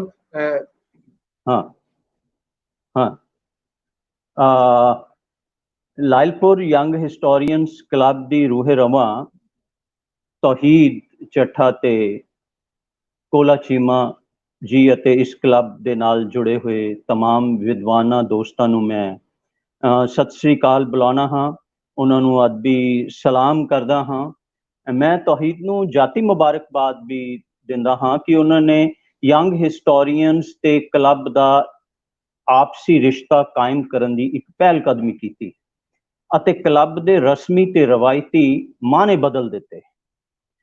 ਗੱਲਬਾਤ ਹੁਣ ਜਾਮ ਦੀ ਨਹੀਂ, ਪੈਗਾਮ ਦੀ ਵੀ ਹੋਣ ਲੱਗ ਪਈ। ਇਸ ਬਹਾਨੇ ਨੌਨ ਯੰਗ ਤਾਰੀਖਦਾਨਾਂ ਦੀ ਆਮਦ ਵੀ ਤੁਹਾਡੇ ਕਲੱਬ ਦੇ ਵਿਹੜੇ ਵਿੱਚ ਸ਼ੁਰੂ ਹੋ ਗਈ ਹੈ। ਹੁਣ ਨੌਨ ਯੰਗ ਤਾਰੀਖਦਾਨ ਵੀ ਸਜ ਧਜ ਕੇ ਕਲੱਬ ਚ ਆਉਂਦੇ ਨੇ। ਵਾਰਿਸ਼ ਆਖਦਾ ਭਵਾਂ ਵਾਂਗ ਕਮਾਨ ਲਾਹੌਰ ਦੇ ਹਨ, ਕੋਈ ਹੁਸਨ ਨਾ ਅੰਤ ਹਿਸਾਬ ਦਾ। ਜੀ ਬੜਾ ਹੁਸਨ ਹੈ ਕਲੱਬ ਦੇ ਵਿੱਚ। ਪੁਰਾਣੇ ਇਤਿਹਾਸਕਾਰਾਂ ਨੂੰ, ਆਪਣੇ ਹਮ ਉਮਰ ਦੇ ਇਤਿਹਾਸਕਾਰਾਂ ਨੂੰ ਵੇਖਦਾ ਹਾਂ, ਪਰ ਇਹ ਮਿਲਣੀਆਂ ਮੁਲਾਕਾਤਾਂ ਸਾਈਬਰ ਸਪੇਸ ਤੇ ਹੋਣਗੀਆਂ ਇਸ ਬਾਤ ਦਾ ਕਦੇ ਇਲਮ ਨਹੀਂ ਸੀ, ਨਾ ਕਦੇ ਤਸੱਵਰ ਕੀਤਾ। ਮੁਲਾਕਾਤਾਂ ਤਾਂ ਗਲਵੱਕੜੀਆਂ ਪਾ ਕੇ ਹੁੰਦੀਆਂ ਨੇ, ਮਿਲਣ ਵਾਲੇ ਸੱਜਣਾਂ ਦੇ ਪੈਰ ਜ਼ਮੀਨ ਤੇ ਟਿਕੇ ਹੁੰਦੇ ਨੇ। ਖੈਰ ਰੱਬ ਮਿਹਰ ਕਰੇ, ਅਸੀਂ ਇਸ਼ਕ ਦੇ ਆਨ ਮੈਦਾਨ ਲੱਥੇ, ਬੁਰਾ ਸੂਰਮੇ ਨੂੰ ਰਨੋਂ ਹਲਨ ਆਈ। ਮੇਰੀ ਇਹ ਕਿਤਾਬ ਜਿਸ ਦੀ ਚਰਚਾ ਬੜੀ ਖੂਬਸੂਰਤ ਐਨਾਲਿਸਿਸ ਡਾਕਟਰ ਯਾਦਵਿੰਦਰ ਹੋਰਾਂ ਨੇ ਕੀਤਾ ਤੇ ਪ੍ਰੋਫੈਸਰ ਇਕਬਾਲ ਕੇਸਰ ਹੋਰਾਂ ਨੇ ਇਸ ਕਿਤਾਬ ਦੇ ਨਾਲ ਸਾਨੂੰ ਪੰਜਾਬ ਦੇ ਉੱਤੇ ਬੜਾ ਵੱਡਾ ਚਾਨਣਾ ਪਾਇਆ, ਤੇ ਮੈਂ ਇਹਨਾਂ ਵਿਦਵਾਨਾਂ ਦਾ ਮੈਂ ਬੜਾ ਸ਼ੁਕਰਗੁਜ਼ਾਰ ਹਾਂ ਤੇ ਕਿ ਕਿਸੇ ਜਦੋਂ ਆਥਰ ਦੀ ਕਿਤਾਬ ਨੂੰ ਡਿਸਕਸ ਕੀਤਾ ਜਾਂਦਾ ਉਹਨੂੰ ਬੜੀ ਖੁਸ਼ੀ ਹੁੰਦੀ ਹੈਗੀ ਆ।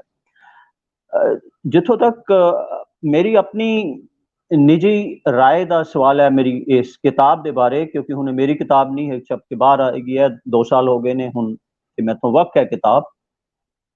ਮੇਰੀ ਕਿਤਾਬ ਨਾ ਤਾਂ ਲਿਟਰੇਚਰ ਦੀ ਕਿਤਾਬ ਹੈ ਤੇ ਨਾ ਇਹ ਹਿਸਟਰੀ ਦੀ ਕਿਤਾਬ ਹੈ।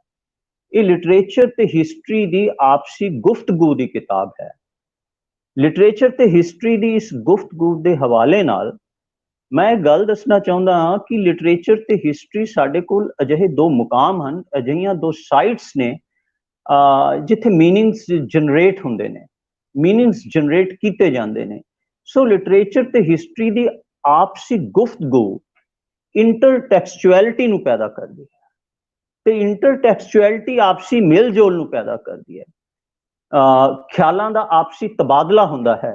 ਤਬਾਦਲੇ ਦੌਰਾਨ ਲਿਟਰੇਚਰ ਤੇ ਹਿਸਟਰੀ ਦੇ ਡਿਸਪਲਿਨ ਅਮੀਰ ਹੁੰਦੇ ਹਨ, ਜ਼ਰਖੇਜ਼ ਹੁੰਦੇ ਹਨ, ਪਰ ਇਸ ਤਰ੍ਹਾਂ ਦਾ ਮੇਲ ਜੋਲ, ਇਸ ਤਰ੍ਹਾਂ ਦੀ ਇੰਟਰਟੈਕਸਚੁਅਲਿਟੀ, ਖਿਆਲਾਂ ਦਾ ਤਬਾਦਲਾ ਹੁਕਮਰਾਨ ਜਮਾਤ ਜਾਂ ਜਮਾਤਾਂ ਨੂੰ ਪਸੰਦ ਨਹੀਂ ਹੁੰਦਾ, ਜਾਂ ਇੰਜ ਕਹਿ ਲਓ ਕਿ ਮੇਨ ਸਟ੍ਰੀਮ ਲਿਟਰੇਰੀ ਕ੍ਰਿਟਿਕਸ ਤੇ ਮੇਨ ਸਟ੍ਰੀਮ ਹਿਸਟੋਰੀਅਨਸ ਨੂੰ ਗਵਾਰਾ ਨਹੀਂ ਹੁੰਦਾ ਇਸ ਕਿਸਮ ਦਾ ਮੇਲ ਜੋਲ। ਸੋ ਇਸ ਕਿਤਾਬ ਵਿੱਚ ਦੱਸਣ ਦੀ ਕੋਸ਼ਿਸ਼ ਕੀਤੀ ਗਈ ਹੈ ਕਿ ਲਿਟਰੇਚਰ ਤੇ ਹਿਸਟਰੀ ਨੂੰ ਪੜ੍ਹਨਾ ਕਿਵੇਂ ਹੈ, ਤੇ ਇੱਕ ਇਸ ਦਾ ਮਕਸਦ ਵੀ ਸੀ। ਪੜ੍ਹਨ ਦਾ ਮਸਲਾ ਕੇਵਲ speech, grammar, pronunciation, reading, recital, grammar ਤੱਕ ਹੀ ਮਹਦੂਦ ਨਹੀਂ, ਬਲਕਿ ਪੜ੍ਹਨ ਦਾ ਮਸਲਾ ਪੜ੍ਹਤ ਨਾਲ ਹੈ, ਰੀਡਿੰਗ ਨਾਲ ਹੈ, ਜਿਸ ਨੂੰ ਮੈਂ ਫਿਲਹਾਲ ਰੀਡਿੰਗ ਵਿਦ ਕੈਪੀਟਲ ਆਰ ਕਹਿ ਸਕਦਾ। ਪੜ੍ਹਨ ਦਾ ਮਸਲਾ ਇੱਕ ਰੀਡਿੰਗ ਇੱਕ ਖਾਸ ਕਿਸਮ ਦਾ ਕਨਸੈਪਟ ਹੈ। ਜਦੋਂ ਅਸੀਂ ਕਿਸੇ ਟੈਕਸਟ ਨੂੰ ਰੀਡਿੰਗ ਦੇ ਨਜ਼ਰੀਏ ਤੋਂ ਰੀਡ ਕਰਦੇ ਹਾਂ ਤਾਂ ਅਸੀਂ ਉਸ ਟੈਕਸਟ ਦੇ ਐਸਟੈਬਲਿਸ਼ਡ ਰੀਡਿੰਗ ਪੈਰਾਡਾਈਮ ਨੂੰ ਵੰਗਾਰ ਰਹੇ। ਕਿਉਂ ਵੰਗਾਰ ਰਹੇ ਹੁੰਦੇ ਆ? ਕਿਉਂਕਿ ਰੀਡਿੰਗ ਦਾ ਤਾਲੁਕਾਤ ਮੀਨਿੰਗ ਨਾਲ ਹੈ, ਇੰਟਰਪ੍ਰੀਟੇਸ਼ਨ ਨਾਲ ਹੈ, ਹਰਮੀਨੋਟਿਕਸ ਨਾਲ ਦੇ ਨਾਲ ਹੈ। ਇਸ ਲਈ ਰੀਡਿੰਗ ਉਹਨਾਂ ਸਟੈਂਡਰਡਾਈਜ਼ਡ ਪੈਰਾਡਾਈਮ ਨੂੰ ਕਾਊਂਟਰ ਕਰਦੀ ਹੈ ਜਿਹੜੇ ਰੀਡਿੰਗ ਇੱਕ ਖਾਸ ਰਿਚੁਅਲਸ, ਰਸਮੋ ਰਿਵਾਜ 'ਚ ਬੱਝੀ ਹੁੰਦੀ ਹੈ, ਸਦੀਆਂ ਤੋਂ ਬੱਝੀ ਹੋਈ ਹੈ। ਸੁਲਤਾਨ ਬਾਹੂ ਆਖਦਾ ਹੈ, ਪੜ ਪੜ ਆਲਮ ਕਰਨ ਤਕੱਬਰ, ਹਾਫਿਜ਼ ਕਰਨ ਵਡਾਈ ਹੂ, ਜਿੱਥੇ ਦੇਖਣ ਚੰਗਾ ਚੌਖਾ, ਪੜਨ ਕਲਾਮ ਸਵਾਈ ਹੂ। ਹੈਜਮੋਨਿਕ ਰੀਡਿੰਗ ਕਾਬੇ ਨੂੰ ਕਾਬਾ ਹੀ ਦੱਸਦੀ ਹੈ, ਕਾਬੇ ਦੇ ਕਨਸੈਪਟ ਨੂੰ ਮਹਦੂਦ ਕਰ ਰਹੀ ਹੈ। ਕਾਊਂਟਰ ਹੈਗਮੋਨਿਕ ਰੀਡਿੰਗ ਦੱਸਦੀ ਪਈ ਹੈ ਜਿਸ ਵੱਲ ਯਾਰ ਉਸੇ ਵੱਲ ਕਾਬਾ। ਮੈਂ ਆਪਣੀ ਬਾਤ ਬਾਬਾ ਨਾਨਕ ਦੇ 3 ਸ਼ਲੋਕਾਂ ਤੋਂ ਸ਼ੁਰੂ ਕਰਾਂਗਾ। ਇਹ ਸ਼ਲੋਕ ਸ੍ਰੀ ਗੁਰੂ ਗ੍ਰੰਥ ਸਾਹਿਬ ਦੇ ਵਿੱਚ ਸਫਾ 662, 261 ਤੇ 61 ਦਰਜ ਹਨ। ਬਾਬਾ ਨਾਨਕ ਸਾਹਿਬ ਦਾ ਪਹਿਲਾ ਕਥਨ ਹੈ, ਪੜਿਆ ਬੂਝੇ ਸੋ ਪ੍ਰਵਾਨ। ਭਾਵ ਜੋ ਪੜਦਾ ਹੈ, ਪੜਤ ਹੈ, ਜਿਸ ਕੋਲ ਰੀਡਿੰਗ ਹੈ, ਜੋ ਪੜਦਾ ਹੈ ਤੇ ਫਿਰ ਪੜੇ ਹੋਏ ਤੇ ਅਮਲ ਕਰਦਾ ਹੈ, ਲੁਕਾਈ ਵਿੱਚ ਉਹੀ ਪ੍ਰਵਾਨ ਹੁੰਦਾ ਹੈ, ਮਕਬੂਲ ਹੁੰਦਾ ਹੈ ਲੁਕਾਈ ਦੇ ਵਿੱਚ, ਜੋ ਪੜ ਕੇ ਅਮਲ ਕਰਦਾ ਹੈ। ਸਾਡੇ ਅਜੋਕੇ ਰਸਮੀ ਪੜ੍ਹਾਈ ਲਿਖਾਈ ਤੇ ਸਿਆਸੀ ਸਮਾਜਿਕ ਫਲਸਫੇ ਚੋਂ ਪੜਿਆ ਬੂਝੇ ਸੋ ਪ੍ਰਵਾਨ ਦੀ ਨਸੀਹਤ ਮੰਨਫੀ ਹੈ। ਬਾਬਾ ਜੀ ਦਾ ਦੂਜਾ ਕਥਨ ਹੈ, ਅੱਖਰ ਕਰ ਕਰ ਵੇਦ ਵਿਚਾਰੇ, ਅੱਖਰ ਸ਼ਾਸਤਰ ਸਿਮੰਤ ਪੁਰਾਣਾ, ਅੱਖਰ ਨਾਦ ਕਥਨ ਵਿਖਾਣਾ, ਅੱਖਰ ਮੁਕਤ ਜੁਗਤ ਪੈ ਪਰਮਾ। ਭਾਵ ਅੱਖਰਾਂ ਦੇ ਆਪਸੀ ਮੇਲ ਜੋਲ ਨਾਲ ਵੇਦਾਂ ਨੂੰ ਵਿਚਾਰਿਆ ਜਾ ਸਕਦਾ ਹੈ। ਮਤਲਬ ਅੱਖਰਾਂ ਦਾ ਮੇਲ ਜੋਲ ਹੀ ਸੁਚੱਜੀ ਪੜ੍ਹਤ ਰੀਡਿੰਗ ਨੂੰ ਜਨਮ ਦਿੰਦਾ ਹੈ। ਪੜ ਅੱਖਰ ਨੂੰ ਮੈਂ ਸਮਝਾ ਰਿਹਾ ਵੀ ਕਿਉਂ ਮੈਂ ਇਹ ਸ਼ਬਦ ਯੂਜ਼ ਕੀਤਾ। ਅੱਖਰ ਹੀ ਦੱਸਦੇ ਹਨ ਕਿ ਵੇਦਾਂ, ਪੁਰਾਣਾ ਜਾਂ ਕਿਤਾਬਾਂ ਵਿੱਚ ਕੀ ਦਰਜ ਹੈ। ਅੱਖਰ ਜਾਂ ਅੱਖਰਾਂ 'ਚ ਹੀ ਕਲਾਮ, ਮਲਫੂਜ਼ਾਤ, ਗੁਫ਼ਤਗੂ ਦਰਜ ਹੁੰਦੀ ਹੈ, ਉਸ ਵਿੱਚ ਬਾਣੀ ਦਰਜ ਹੁੰਦੀ ਹੈ। ਡਰ, ਖੌਫ, ਵਹਿਮ ਤੇ ਗੁਲਾਮੀ ਤੋਂ ਖੁਲਾਸੀ ਪਾਉਣ ਦਾ ਜ਼ਰੀਆ ਅੱਖਰ ਹੀ ਹੈ। ਬਾਬਾ ਜੀ ਦਾ ਤੀਸਰਾ ਕਥਨ ਹੈ ਨਾਨਕ ਸਾਹਿਬ ਦਾ, ਅੱਖਰ ਪੜ ਪੜ ਭੂਲੀਐ, ਭੇਖੀ ਬਹੁਤ ਅਭਿਮਾਨ। By continuously reading books, men commit mistakes, and by wearing religious garbs, they take pride. ਇਸ ਤੋਂ ਪਹਿਲਾਂ ਕਿ ਇਹ ਤਿੰਨੇ ਸ਼ਲੋਕਾਂ ਦੀ ਮੈਂ ਕੋਈ ਵਿਆਖਿਆ ਕਰਾਂ, ਐਨਾਲਿਸਿਸ ਕਰਾਂ, ਇਸ ਘੜੀ ਦੇ ਵਿੱਚ ਜਿਹੜੀ ਅਹਿਮ ਗੱਲ ਸਮਝਣ ਵਾਲੀ ਹੈ ਕਿ ਅੱਖਰ ਦੀ ਇਟਮੋਲੋਜੀ ਕੀ ਹੈ। ਇਹ ਬੜਾ ਇੰਪੋਰਟੈਂਟ ਹੈ। ਅੱਖਰ ਦੀ ਕੀ ਇਟਮੋਲੋਜੀ ਹੈ? ਅੱਖਰ ਸੰਸਕ੍ਰਿਤ ਦੇ ਸ਼ਬਦ ਅਕਸ਼ਰ ਤੋਂ ਬਣੇ ਤੇ ਅਕਸ਼ਰ ਦਾ ਮੀਨਿੰਗ ਸਟੇਬਲ ਤੇ ਫਰਮ ਹੁੰਦਾ। ਇਸ ਕਰਕੇ ਅੱਖਰ ਜਿਹੜਾ ਹੈਗਾ ਉਹ ਸਟੇਬਲ ਹੈ, ਉਹ ਫਰਮ ਹੈ, ਸਟੈਗਨੈਂਟ ਨਹੀਂ ਹੈਗਾ। ਬੜੀ ਸਮਝਣ ਵਾਲੀ ਹੈ ਇਹ। ਅੱਗੇ ਜਾ ਕੇ ਮੈਂ ਬਿਆਨ ਕਰਦਾ ਕਿ ਅੱਖਰ ਦਾ ਜਿਹੜਾ ਇਟਮੋਲੋਜੀਕਲ ਮੀਨਿੰਗ ਆ ਉਹ ਕੀ ਹੈਗਾ। ਉਹ ਹੈਗਾ ਫਰਮ, ਸਟੇਬਲ, ਨਾਟ ਸਟੈਗਨੈਂਟ। ਤੇ ਜਿਹੜਾ ਅੱਖਰ ਸਟੇਬਲ ਹੁੰਦਾ ਹੈ, ਜਿਹੜਾ ਅੱਖਰ ਫਰਮ ਹੁੰਦਾ ਹੈਗਾ, ਉਹੀ ਅੱਖਰ ਖੁਸ਼ਕਤ ਹੁੰਦਾ ਹੈ। ਉਸੇ ਨੂੰ ਹੀ ਅਸੀਂ ਕੈਲੀਗ੍ਰਾਫੀ ਆਖਦੇ ਹਾਂ। ਇਸ ਕਰਕੇ calligraphy in itself and as a metaphor has a sacred status, has a sacred status. So what is being suggested is that discourses made of akhar, discourses made of khushk harf are to be explored, are to be excavated. ਉਹ ਜਿਹੜੀਆਂ ਡਿਸਕੋਰਸਿਸ ਅੱਖਰਾਂ ਦੀਆਂ ਬਣੀਆਂ ਨੇ, ਖੁਸ਼ਕਤ ਹਰਫਾਂ ਨੇ ਬਣਾਈਆਂ ਨੇ, ਉਹ ਡਿਸਕੋਰਸਿਸ ਨੂੰ, ਉਹ ਅੱਖਰਾਂ ਦੀ ਤਲਾਸ਼ ਬੜੀ ਜ਼ਰੂਰੀ ਹੈਗੀ ਆ। ਕਿਉਂ ਜ਼ਰੂਰੀ ਹੈ? Because they are counter hegemonic, they integrate and unite the people. ਖੁਸ਼ਕਤ ਹਰਫਾਂ ਦੀ ਤਲਾਸ਼ ਤੇ ਖੁਸ਼ਕਤ ਹਰਫਾਂ ਦੀ ਇਮਾਰਤ ਸਾਜੀ ਅੱਜ ਦੇ ਸਮੇਂ 'ਚ ਇਸ ਦੀ ਕਿੰਨੀ ਕੀ ਜ਼ਰੂਰਤ ਹੈ, ਇਸ ਬਾਤ ਨੂੰ ਮੈਂ ਇਸ ਕਿਤਾਬ ਦੇ ਵਿੱਚ ਦੱਸਣ ਦੀ ਕੋਸ਼ਿਸ਼ ਕੀਤੀ ਹੈ। ਕਈ ਸਾਲਾਂ ਤੋਂ ਮੈਂ ਵੱਖ-ਵੱਖ ਜੌਨਰਸ ਦੇ ਨਾਲ ਹੀ ਇਸ ਕਿਸਮ ਦੀਆਂ ਗੱਲਾਂ ਕਰਦਾ ਰਹਿਣਾ ਹੈ। ਬਾਬਾ ਨਾਨਕ ਦਾ ਜੋ ਸ਼ਲੋਕ ਹੈ ਕਿ ਜੋ ਮੈਂ ਤੁਹਾਡੇ ਰੂਬਰੂ ਕੀਤੇ ਹਨ, ਉਹਨਾਂ ਵਿੱਚ ਅਹਿਮ ਨਸੀਹਤ ਇਹ ਹੈ ਕਿ ਖੁਸ਼ਕਤ ਹਰਫਾਂ ਵਾਲੇ ਕਲਾਮ ਨੂੰ ਕੰਟੀਨਿਊਸਲੀ ਤੇ ਮਕੈਨੀਕਲੀ ਨਾ ਪੜਿਆ ਜਾਵੇ। ਬਾਬਾ ਜੀ ਇਹ ਕਹਿ ਰਹੇ ਨੇ ਕਿ ਜਿਹੜੇ ਖੁਸ਼ਕਤ ਹਰਫ ਨੇ, ਜਿਹੜੇ ਪਾਕ ਪਵਿੱਤਰ ਮੁਕੱਦਸ ਹਰਫ ਨੇ, ਬਾਣੀ ਹੈ, ਉਸ ਨੂੰ ਕੰਟੀਨਿਊਸਲੀ ਤੇ ਮਕੈਨੀਕਲੀ ਨਾ ਪੜਿਆ ਜਾਵੇ। ਕਹਿਣ ਦਾ ਮਤਲਬ ਇਹ ਹੈ ਕਿ ਅਜੇ ਤੱਕ ਅਸੀਂ ਆਪਣੇ ਕਦੀਮੀ ਇਸਲਾਮਿਕ ਸੂਫੀਆਨਾ ਭਗਤੀ ਵੇਦਾਂ ਪੁਰਾਣਾ ਸਿੱਖੀ ਵਿਰਸੇ ਤੇ ਮਾਡਰਨ ਤਰੱਕੀਆਨਾ ਫਲਸਫਾ ਮਸਲਨ ਮਾਰਕਸਵਾਦ ਨੂੰ ਕੰਟੀਨਿਊਸਲੀ ਤੇ ਮਕੈਨੀਕਲੀ ਹੀ ਪੜ੍ਹਦੇ ਆ ਰਹੇ। ਕੰਟੀਨਿਊਸਲੀ ਤੇ ਮਕੈਨੀਕਲੀ ਉਹ ਐਡਵਰਬ ਹਨ ਜੋ ਲੀਨੀਅਰ ਵਨ ਡਾਇਮੈਂਸ਼ਨਲ ਫਲਸਫੇ ਦੀ ਪਦਾਇਸ਼ ਹਨ ਤੇ ਵਨ ਡਾਇਮੈਂਸ਼ਨਲ ਸੋਚ ਪੈਦਾ ਕਰਦੇ ਹਨ। ਕ੍ਰੈਮਿੰਗ, ਰੱਟੇਬਾਜ਼ੀ ਐਂਡ ਲਾਈਫਲੈਸ ਟੈਕਨੋਲੋਜੀ ਦੇ ਨੁਮਾਇੰਦੇ ਹੁੰਦੇ ਹਨ। ਮੈਂ ਤੁਹਾਨੂੰ ਦੱਸ ਦਵਾਂ ਕਿ ਕ੍ਰੈਮਿੰਗ, ਟੈਕਨੋਲੋਜੀ ਤੇ ਰੈਪੀਟੀਸ਼ਨ ਦੇ ਆਪਸੀ ਰਿਸ਼ਤੇ ਆਰਗੈਨਿਕ ਹਨ ਜੋ ਕਨਫਰਮਿਜ਼ਮ ਮਤਲਬ ਫਰਮਾ ਬਰਦਾਰੀ, ਤਾਬੇਦਾਰੀ, ਅਧੀਨਗੀ ਨੂੰ ਪੈਦਾ ਕਰਦੇ ਹਨ ਅਤੇ ਕਨਫਰਮਿਜ਼ਮ ਦੇ ਵਿੱਚ ਵਾਈ, ਵਟ, ਵੈਨ ਜਿਹੇ ਨਾਨ ਕਨਫਰਮਿਸਟਾਂ ਲਈ ਕੋਈ ਥਾਂ ਨਹੀਂ ਹੈਗੀ। ਕੰਟੀਨਿਊਸਲੀ ਐਂਡ ਮਕੈਨੀਕਲੀ ਜਿਹੇ ਐਡਵਰਬ ਐਡਵਰਸਿਟੀਜ਼ ਨੂੰ ਨਿੰਦਦੇ ਹਨ, ਵੰਨ-ਸਵੰਨਤਾ ਨੂੰ ਨਿੰਦਦੇ ਹਨ। ਫਰੀਦ ਇਸ ਕਿਸਮ ਦੀ ਲੀਨੀਅਰ ਵਨ ਡਾਇਮੈਂਸ਼ਨਲ ਫਲਸਫੇ ਨੂੰ ਕਿਵੇਂ ਮੁਖਾਤਬ ਹੁੰਦਾ ਹੈ? ਸੁਣੋ, ਫਰੀਦ ਸਾਹਿਬ ਕਹਿੰਦੇ ਨੇ, ਫਰਮਾਉਂਦੇ ਨੇ, ਤਨ ਤਪੈ ਤਨੂਰ ਬਾਲਨ ਹੱਡ ਬਲਨ, ਪੈਰੀ ਥੱਕਾਂ ਸਿਰ ਜੁਲਾਂ, ਜੇ ਮੂੰਹ ਫਿਰ ਮਿਲਨ। My body burns like an oven, bones are aflame like firewood. If my feet tired, I would walk on my head. If I could meet my beloved. Beautiful. Thus, Baba Farid is not linear. He is musical on his path of devotion because he is essentially a Sufi, not a theologian. ਉਹ ਮਜ਼ਹਬੀ ਨਹੀਂ ਹੈਗਾ, ਉਹ ਈਮਾਨ ਦਾ ਬੰਦਾ ਹੈਗਾ। ਈਮਾਨ ਦਾ ਬੰਦਾ musical ਹੁੰਦਾ, ਉਹ ਇੱਕ ਰਾਹ ਤੇ ਨਹੀਂ ਤੁਰਦਾ ਹੈਗਾ, ਉਹ ਲੀਨੀਅਰ ਨਹੀਂ ਹੁੰਦਾ। ਇਸ ਕਰਕੇ ਕੀ ਹੈ, ਉਹ ਮਕੈਨੀਕਲ ਰਿਸਾਈਟੇਸ਼ਨ ਨਹੀਂ ਕਰਦਾ। ਇਸ ਕਰਕੇ ਮੈਂ ਕਹਿਣਾ ਹੁੰਦਾ ਕਿ ਧਾਰਮਿਕ ਕਿਤਾਬਾਂ ਨੇ ਪੜ੍ਹਨ ਤੇ ਉਚਾਰਨ ਦੇ ਵਿੱਚ ਫਰਕ ਹੈਗਾ। ਰਿਸਾਈਟਲ ਤੇ ਰੀਡਿੰਗ ਇਹ ਫਿਰ ਕਦੇ ਗੱਲ ਕੀਤੀ ਜਾ ਸਕਦੀ ਹੈ। ਐਨੀ ਹਾਓ, ਬਾਬਾ ਫਰੀਦ ਦਾ ਪੈਂਡਾ ਦੀਨ ਅਮਾਨ ਵਾਲਾ ਪੈਂਡਾ ਹੈ, ਮਜ਼ਹਬ ਵਾਲਾ ਨਹੀਂ। ਦੀਨ ਅਮਾਨ ਵਾਲੇ ਪੈਂਡੇ ਨੂੰ ਸੰਗੀਤ ਪਸੰਦ ਹੈ, ਹੁਸਨ ਪਸੰਦ ਹੈ। ਖੁਸ਼ਕਤ ਹਰਫਾਂ ਨੂੰ ਤਲਾਸ਼ਣ ਤੋਂ ਬਾਅਦ ਉਹਨਾਂ ਨੂੰ ਵਿਚਾਰਨ ਦੀ ਵੀ ਲੋੜ ਹੁੰਦੀ ਹੈ। ਜਿਵੇਂ ਬਾਬਾ ਨਾਨਕ ਜੀ ਨੇ ਫਰਮਾਇਆ, ਇਸ ਤਲਾਸ਼ ਅਤੇ ਵਿਚਾਰ ਨੂੰ ਹੀ ਦੀਨ, ਇਮਾਨ, ਅਦਬ ਤੇ ਤਾਰੀਖ ਸਾਜੀ ਦਾ ਅਮਲ ਆਖਦੇ ਹਨ। ਇਹ ਜਿਹੜੀ ਤਲਾਸ਼ ਹੈ ਇਸ ਤਰ੍ਹਾਂ ਦੀ ਚੀਜ਼ਾਂ ਦੀ, ਉਹੀ ਸਾਡੇ ਪ੍ਰੈਕਸਿਸ ਨੇ। They are literary ਪ੍ਰੈਕਸਿਸ, ਹਿਸਟੋਰੀਓਗ੍ਰਾਫਿਕਲ ਪ੍ਰੈਕਸਿਸ, there is a ideological ਪ੍ਰੈਕਸਿਸ। ਖੁਸ਼ਕਤ ਹਰਫ ਸਾਂਝੇ ਹੁੰਦੇ ਹਨ, ਰੰਗ ਬਰੰਗੇ ਹੁੰਦੇ ਹਨ, ਵੰਨ ਸਵੰਨੇ ਹੁੰਦੇ ਹਨ। ਉਹ ਫਿਰਕੇ ਦਰਾਨਾ ਨਹੀਂ ਹੁੰਦੇ, ਕੁਸੈਲੇ ਤੇ ਕੋਝੇ ਨਹੀਂ ਹੁੰਦੇ, ਉਹ ਨੈਸ਼ਨਲਿਸਟ ਵੀ ਨਹੀਂ ਹੁੰਦੇ, ਉਹ ਪੈਟਰੀਓਟਿਕ ਵੀ ਨਹੀਂ ਹੁੰਦੇ, ਉਹ ਡਾਇਸਪੋਰਿਕ ਵੀ ਨਹੀਂ ਹੁੰਦੇ, ਉਹ ਹੁਸਨ ਪ੍ਰਸਤ ਹੁੰਦੇ। ਜਿਸ ਰਹਿਤਲ 'ਚ ਇਹ ਪੈਦਾ ਹੁੰਦੇ ਹਨ, ਖੁਸ਼ਕਤ ਹਰਫ ਜਿਸ ਰਹਿਤਲ 'ਚ ਇਹ ਪੈਦਾ ਹੁੰਦੇ ਹਨ, ਉਸ ਰਹਿਤਲ ਦੇ ਬਸ਼ਿੰਦਿਆਂ ਦੇ ਨੈਣ ਨਕਸ਼ਾਂ ਰਾਹੀਂ ਆਪਣੇ ਨੂੰ ਬਿਆਨ ਕਰ ਦਿੰਦੇ। ਮੈਂ ਇੱਕ ਵਾਰੀ ਫਿਰ ਦੁਹਰਾਉਣਾ ਇਹ ਸਤਰ ਨੂੰ।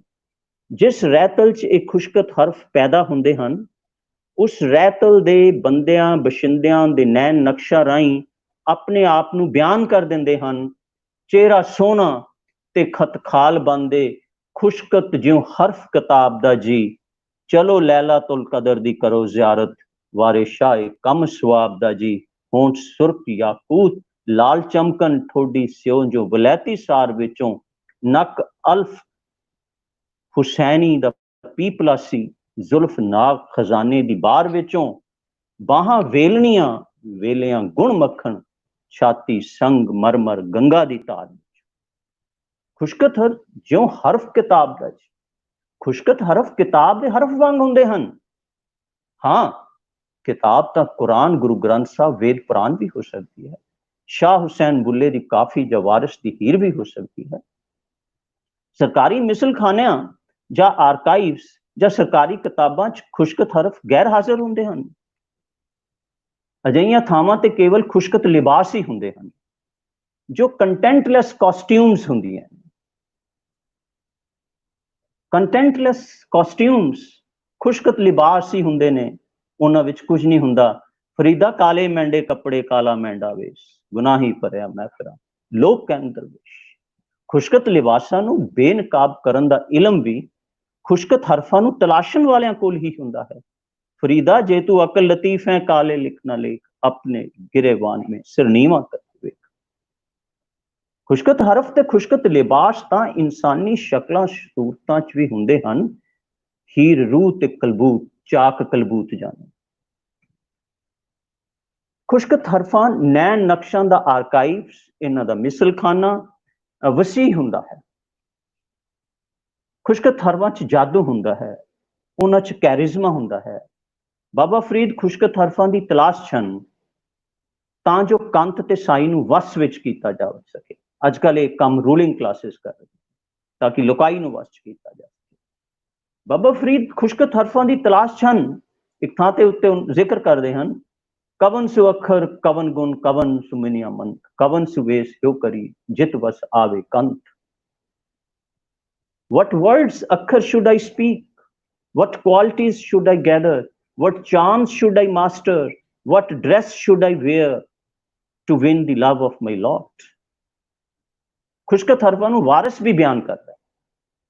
ਤੋ ਖੁਸ਼ਕਤ ਹਰਫਾਂ ਨੂੰ ਇੱਕ ਤੁਸੀਂ ਡਿਸਕੋਰਸ ਨੂੰ ਜਿਸਨੇ ਪੜਿਆ ਹੈ ਕਿ ਡਿਸਕੋਰਸ ਪੈਦਾ ਕਿਵੇਂ ਹੁੰਦੀ ਹੈ, ਸਟੇਟਮੈਂਟਸ ਵਰਡ ਕਿਵੇਂ ਚੱਲਦੀ ਹੈਗੀ ਆ, ਉਸ ਨੂੰ 18ਵੀਂ ਸਦੀ ਦੇ ਵਿੱਚ ਵਾਰਿਸ ਸ਼ਾਹ ਕਿਵੇਂ ਬਿਆਨ ਕਰ ਰਿਹਾ ਹੈਗਾ। ਸੁਣੋ ਖੁਸ਼ਕਤ ਹਰਫਾਂ ਨੂੰ। ਹੁਕਮ ਮੰਨ ਕੇ ਸਜਣਾ ਪਿਆਰਿਆਂ ਦਾ ਕਿੱਸਾ ਅਜਬ ਬਹਾਰ ਦਾ ਜੋੜਿਆ। What is more important in the next line is ਫਿਕਰਾ ਜੋੜ ਕੇ ਖੂਬ ਦਰੁਸਤ ਕੀਤਾ ਨਵਾਂ ਫੁੱਲ ਗੁਲਾਬ ਦਾ ਤੋੜਿਆ। ਬਹੁਤ ਜੀਓ ਵਿੱਚ ਤਦਬੀਰ ਕਰਕੇ ਫਰਹਾਦ ਪਹਾੜ ਨੂੰ ਤੋੜਿਆ। How much labor is involved in it? ਉਹ ਕਿਸ ਤਰ੍ਹਾਂ ਮੈਟਿਕੂਲਸਲੀ ਫਿਕਰੇ ਕਿਵੇਂ ਬਣਦੇ ਨੇ। ਫਿਕਰੇ ਹੀ ਡਿਸਕੋਰਸ ਨੂੰ ਪੈਦਾ ਕਰਨਗੇ। ਫਿਕਰੇ ਖੁਸ਼ਕਤ ਹਰਫਾਂ ਦੇ ਉੱਤੇ ਪੈਦਾ ਹੁੰਦੇ ਨੇ। ਤੇ ਹਰਫਾਂ ਦੀ ਇਟਮੋਲੋਜੀ ਕੀ ਹੈ, ਸ਼ਬਦ ਦੀ ਇਟਮੋਲੋਜੀ, ਅੱਖਰ ਦੀ ਇਟਮੋਲੋਜੀ ਕੀ ਹੈ? ਫਰਮ, ਸਟੇਬਲ, ਨਾਟ ਸਟੈਗਨੈਂਟ। ਸੋ ਲੁਕਾਈ ਦੇ ਮਸਲਿਆਂ ਨੂੰ ਖਾਸ ਕਰ ਪੰਜਾਬੀ ਤੇ ਪੰਜਾਬੀਅਤ ਦੇ ਮਸਲਿਆਂ ਨੂੰ ਫਿਕਰੇ ਜੋੜ ਕੇ ਤਲਾਸ਼ਣ ਦੀ ਤੇ ਦਰੁਸਤ ਕਰਨ ਦੀ ਲੋੜ ਹੈ। ਤੇ ਫਿਕਰਿਆਂ ਦੇ ਜੋੜ ਨੂੰ ਹੀ ਪ੍ਰਵਚਨ ਆਖਦੇ ਹਨ। ਡਿਸਕੋਰਸ ਦਾ ਵੀ ਇਤਿਹਾਸ ਹੁੰਦਾ ਹੈ। ਡਿਸਕੋਰਸ ਵਨ ਸਵੰਨੀਆਂ ਸ਼ਕਲਾਂ ਸੂਰਤਾਂ 'ਚ ਸਰਗਰਮ ਰਹਿੰਦੀ ਹੈ। ਡਿਸਕੋਰਸ ਨੂੰ ਪਛਾਣੋ। ਮੈਂ ਆਪਣੀ ਇਸ ਦਲੀਲ ਆਪਣਾ ਇਸ ਨੂੰ ਖਤਮ ਕਰਦਾ ਬੁੱਲੇ ਦੀ ਕਾਫੀ ਦੇ ਨਾਲ, ਜਦੋਂ ਮੈਂ ਕਹਿ ਰਿਹਾ ਕਿ ਡਿਸਕੋਰਸ ਵਨ ਸਵੰਨੀਆਂ ਸ਼ਕਲਾਂ 'ਚ ਹੁੰਦੀ ਹੈ। ਕੱਲੀਆਂ ਸ਼ਕਲਾਂ ਦਾ ਭੁਲੇਖਾ ਨਹੀਂ, ਬਨੀਦ ਦੀ ਸ਼ਕਲ ਕੀ ਹੈ, ਵਾਟਸ ਅੰਡਰ ਦੀ ਕਾਸਟਿਊਮਸ। ਕੌਣ ਆਇਆ ਪਹਿਨ ਲਿਬਾਸ ਕੁੜੇ, ਤੁਸੀਂ ਪੁੱਛੋ ਨਾਲ ਇਖਲਾਸ ਕੁੜੇ।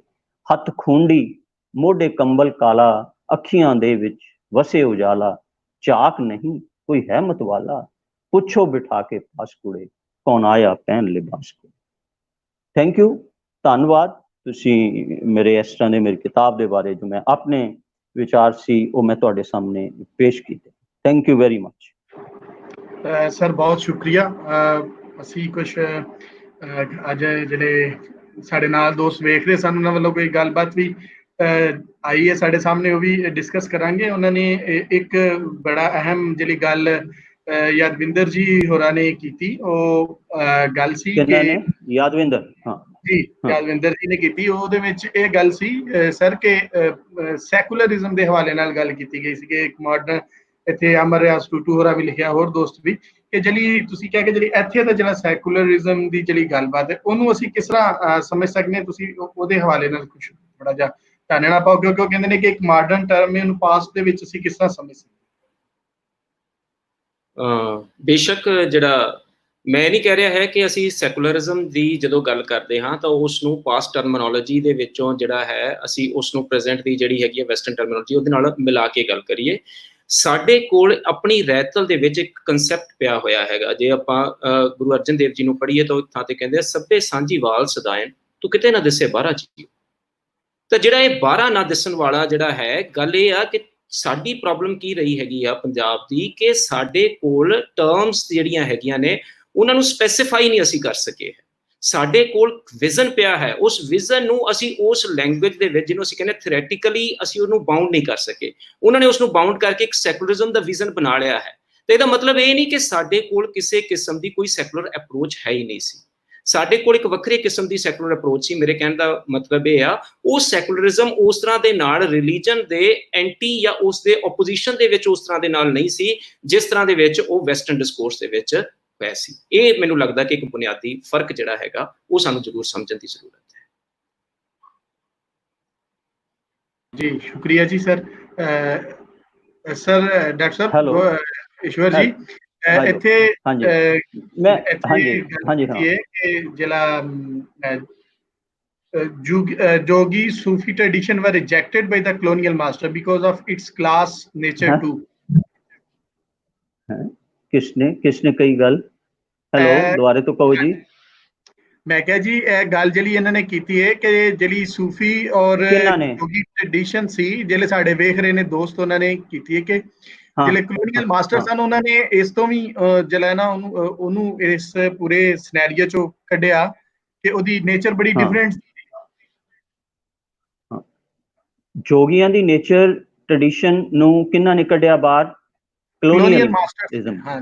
ਉਹਦੇ ਤੇ ਤੁਸੀਂ ਮੈਂ ਤੁਹਾਨੂੰ ਇਹ ਕਹਿ ਰਿਹਾ ਕਿ ਇੱਕ ਤਾਂ ਪਹਿਲੇ ਵਾਲੀ ਗੱਲ ਮੈਂ ਕਰ ਰਿਹਾ ਹੈਗਾ ਕਿ ਜਿਹੜਾ ਸੈਕੂਲਰਿਜ਼ਮ ਦਾ ਕਨਸੈਪਟ ਹੈਗਾ ਉਹਨੂੰ ਤੁਸੀਂ ਰਿਲੀਜਨ ਦੇ ਕੰਟੈਕਸਟ 'ਚ ਵੇਖਦੇ ਹੋਗੇ। ਸਾਡੇ ਕੋਲੇ ਇੱਕ ਐਡੀ ਵੱਡੀ ਟ੍ਰੈਡੀਸ਼ਨ ਹੈਗੀ ਆ ਜਿਹੜੀ ਰਿਲੀਜਨ ਨੂੰ ਵੱਖ ਕਰਦੀ ਹੈਗੀ ਆ, ਮਜ਼ਹਬ ਨੂੰ ਵੱਖ ਕਰਦੀ ਹੈ। ਕਿਸ ਤੋਂ? ਦੀਨ ਇਮਾਨ ਤੋਂ। ਵੈਸਟ 'ਚ ਨਹੀਂ ਹੈਗਾ। We have not only have a religion but also have a faith।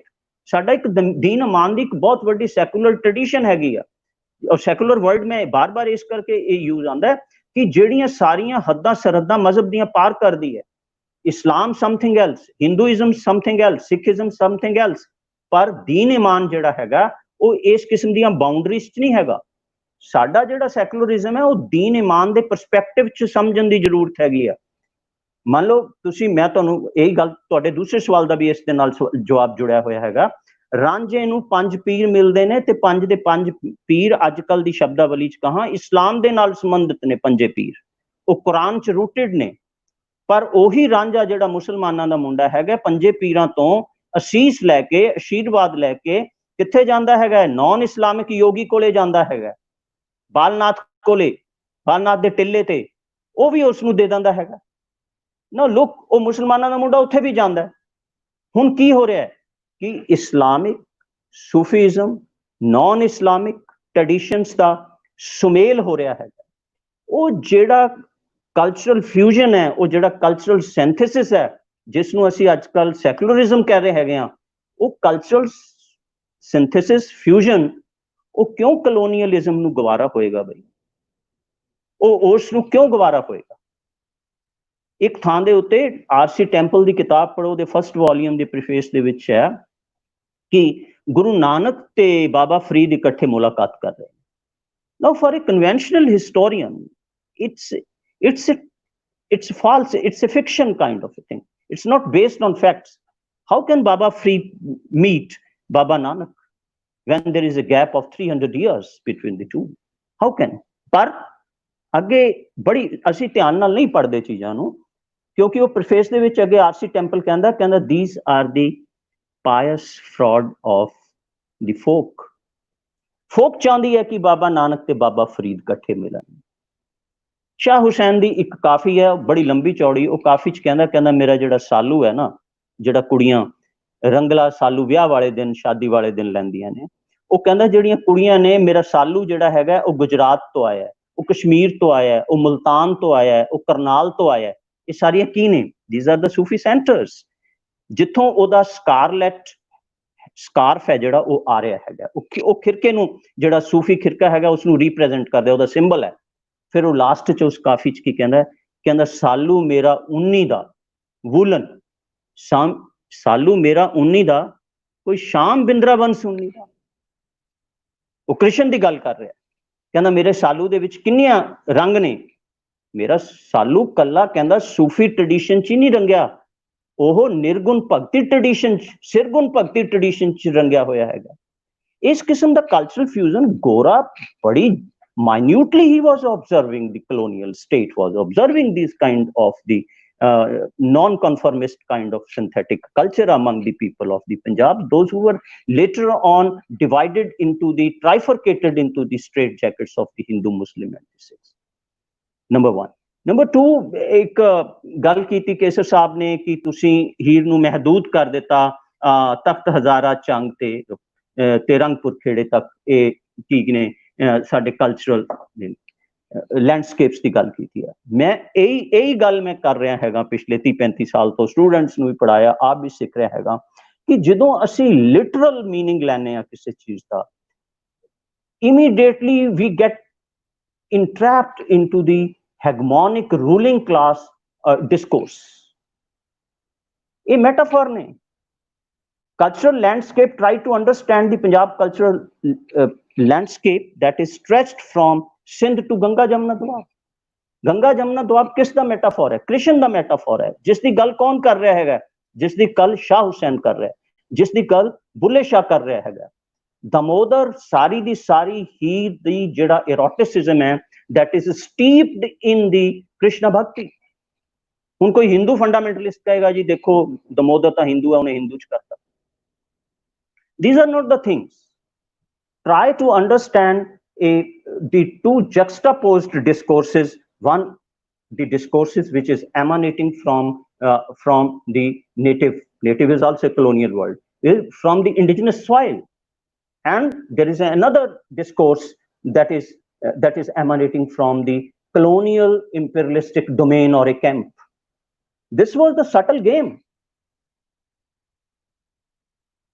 जिस दिन कदे फिर कदे मौका मिलिया मैं तुहानू दसूंगा कि ਜਿਹੜੇ ਰਾਗ ਸਾਰੇ ਮੇਨ ਸਟ੍ਰੀਮ ਹਿਸਟੋਰੀਅਨਸ ਦੇ ਗਾਏ ਜਾ ਰਹੇ ਹੈਗੇ ਨੇ, ਕਨਿੰਗਮ ਨੂੰ ਲੈ ਕੇ, ਪ੍ਰਿੰਸਿਪ ਨੂੰ ਲੈ ਕੇ, ਉਹ ਕਿੰਨੇ ਉਹਨਾਂ ਦੇ ਵਿੱਚ ਕਿੰਨੀਆਂ ਕਨਸੈਪਚੁਅਲਸ ਕੀ ਚੀਜ਼ਾਂ ਨੇ ਉਹ ਨਹੀਂ ਪਤਾ ਲੱਗ ਰਿਹਾ ਆਮ ਬੰਦੇ। This is the task of a professional historians to unravel, to depict, to unfold these kinds of naughty things. Please, next sir. ਜੀ ਗੌਰ ਸਾਹਿਬ, ਸਾਡੇ ਨਾਲ ਸ਼ਾਜ਼ੀਆ ਚੀਮਾ ਨੇ, ਉਹਨਾਂ ਦਾ ਕੁਐਸਚਨ ਹੈ ਕਿ how we can define time and space if history is not linear. ਨਹੀਂ history, ਹਾਂ ਮੈਂ ਤੁਹਾਨੂੰ ਇਹੀ ਕਹਿ ਰਿਹਾ ਹੈਗਾ ਕਿ ਟਾਈਮ ਐਂਡ ਸਪੇਸ ਜਿਹੜਾ ਹੈਗਾ, ਕਿਉਂਕਿ ਸਾਡੇ ਦਿਮਾਗ ਦੇ ਵਿੱਚ ਦੋ ਗੱਲਾਂ ਨੇ ਇੰਬੈਡਡ ਹੋ ਚੁੱਕੀਆਂ ਨੇ ਕਿ ਹਿਸਟਰੀ ਜਿਹੜੀ ਹੈਗੀ ਆ ਉਹ ਲੀਨੀਅਰ ਹੈਗੀ ਆ, ਇਸ ਕਰਕੇ ਟਾਈਮ ਸਪੇਸ ਹੈ। ਇਸ ਕਰਕੇ ਸਾਡੀ ਆਪਣੇ ਆਪ ਇੱਕ ਪ੍ਰੋਬਲਮੈਟਿਕਸ ਖੜੀ ਹੁੰਦੀ ਹੈ ਕਿ ਜੇ ਹਿਸਟਰੀ ਲੀਨੀਅਰ ਨਹੀਂ ਹੈਗੀ ਤਾਂ ਟਾਈਮ ਐਂਡ ਸਪੇਸ ਕੀ ਹੈਗਾ। ਜਿਨ੍ਹਾਂ ਲੋਕਾਂ ਨੇ ਹੁਣ ਇਸ ਤੇ ਗੱਲ ਨਾ ਰੀਡਿੰਗਸ ਦੀ ਆਉਂਦੀ ਹੈ ਕਿ ਤੁਸੀਂ ਕਿੰਨਾ ਕੁ ਐਨਲ ਸਕੂਲ ਪੜ੍ਹਿਆ ਹੈਗਾ ਫ੍ਰੈਂਚ ਦਾ, ਕਿੰਨਾ ਤੁਸੀਂ ਸਬਾਲਟਰਨ ਸਕੂਲ ਪੜ੍ਹਿਆ ਹੈਗਾ, ਜਿਹੜੇ ਐਸਟੈਬਲਿਸ਼ ਟਾਈਮ ਤੇ ਸਪੇਸ ਦੇ ਕਨਸੈਪਟ ਨੂੰ ਖਤਮ ਕਰ ਰਹੇ ਨੇ। Because when we talk about the political history is always linear, and there is always a time and space is fixed, determined not by us but by the ruling classes.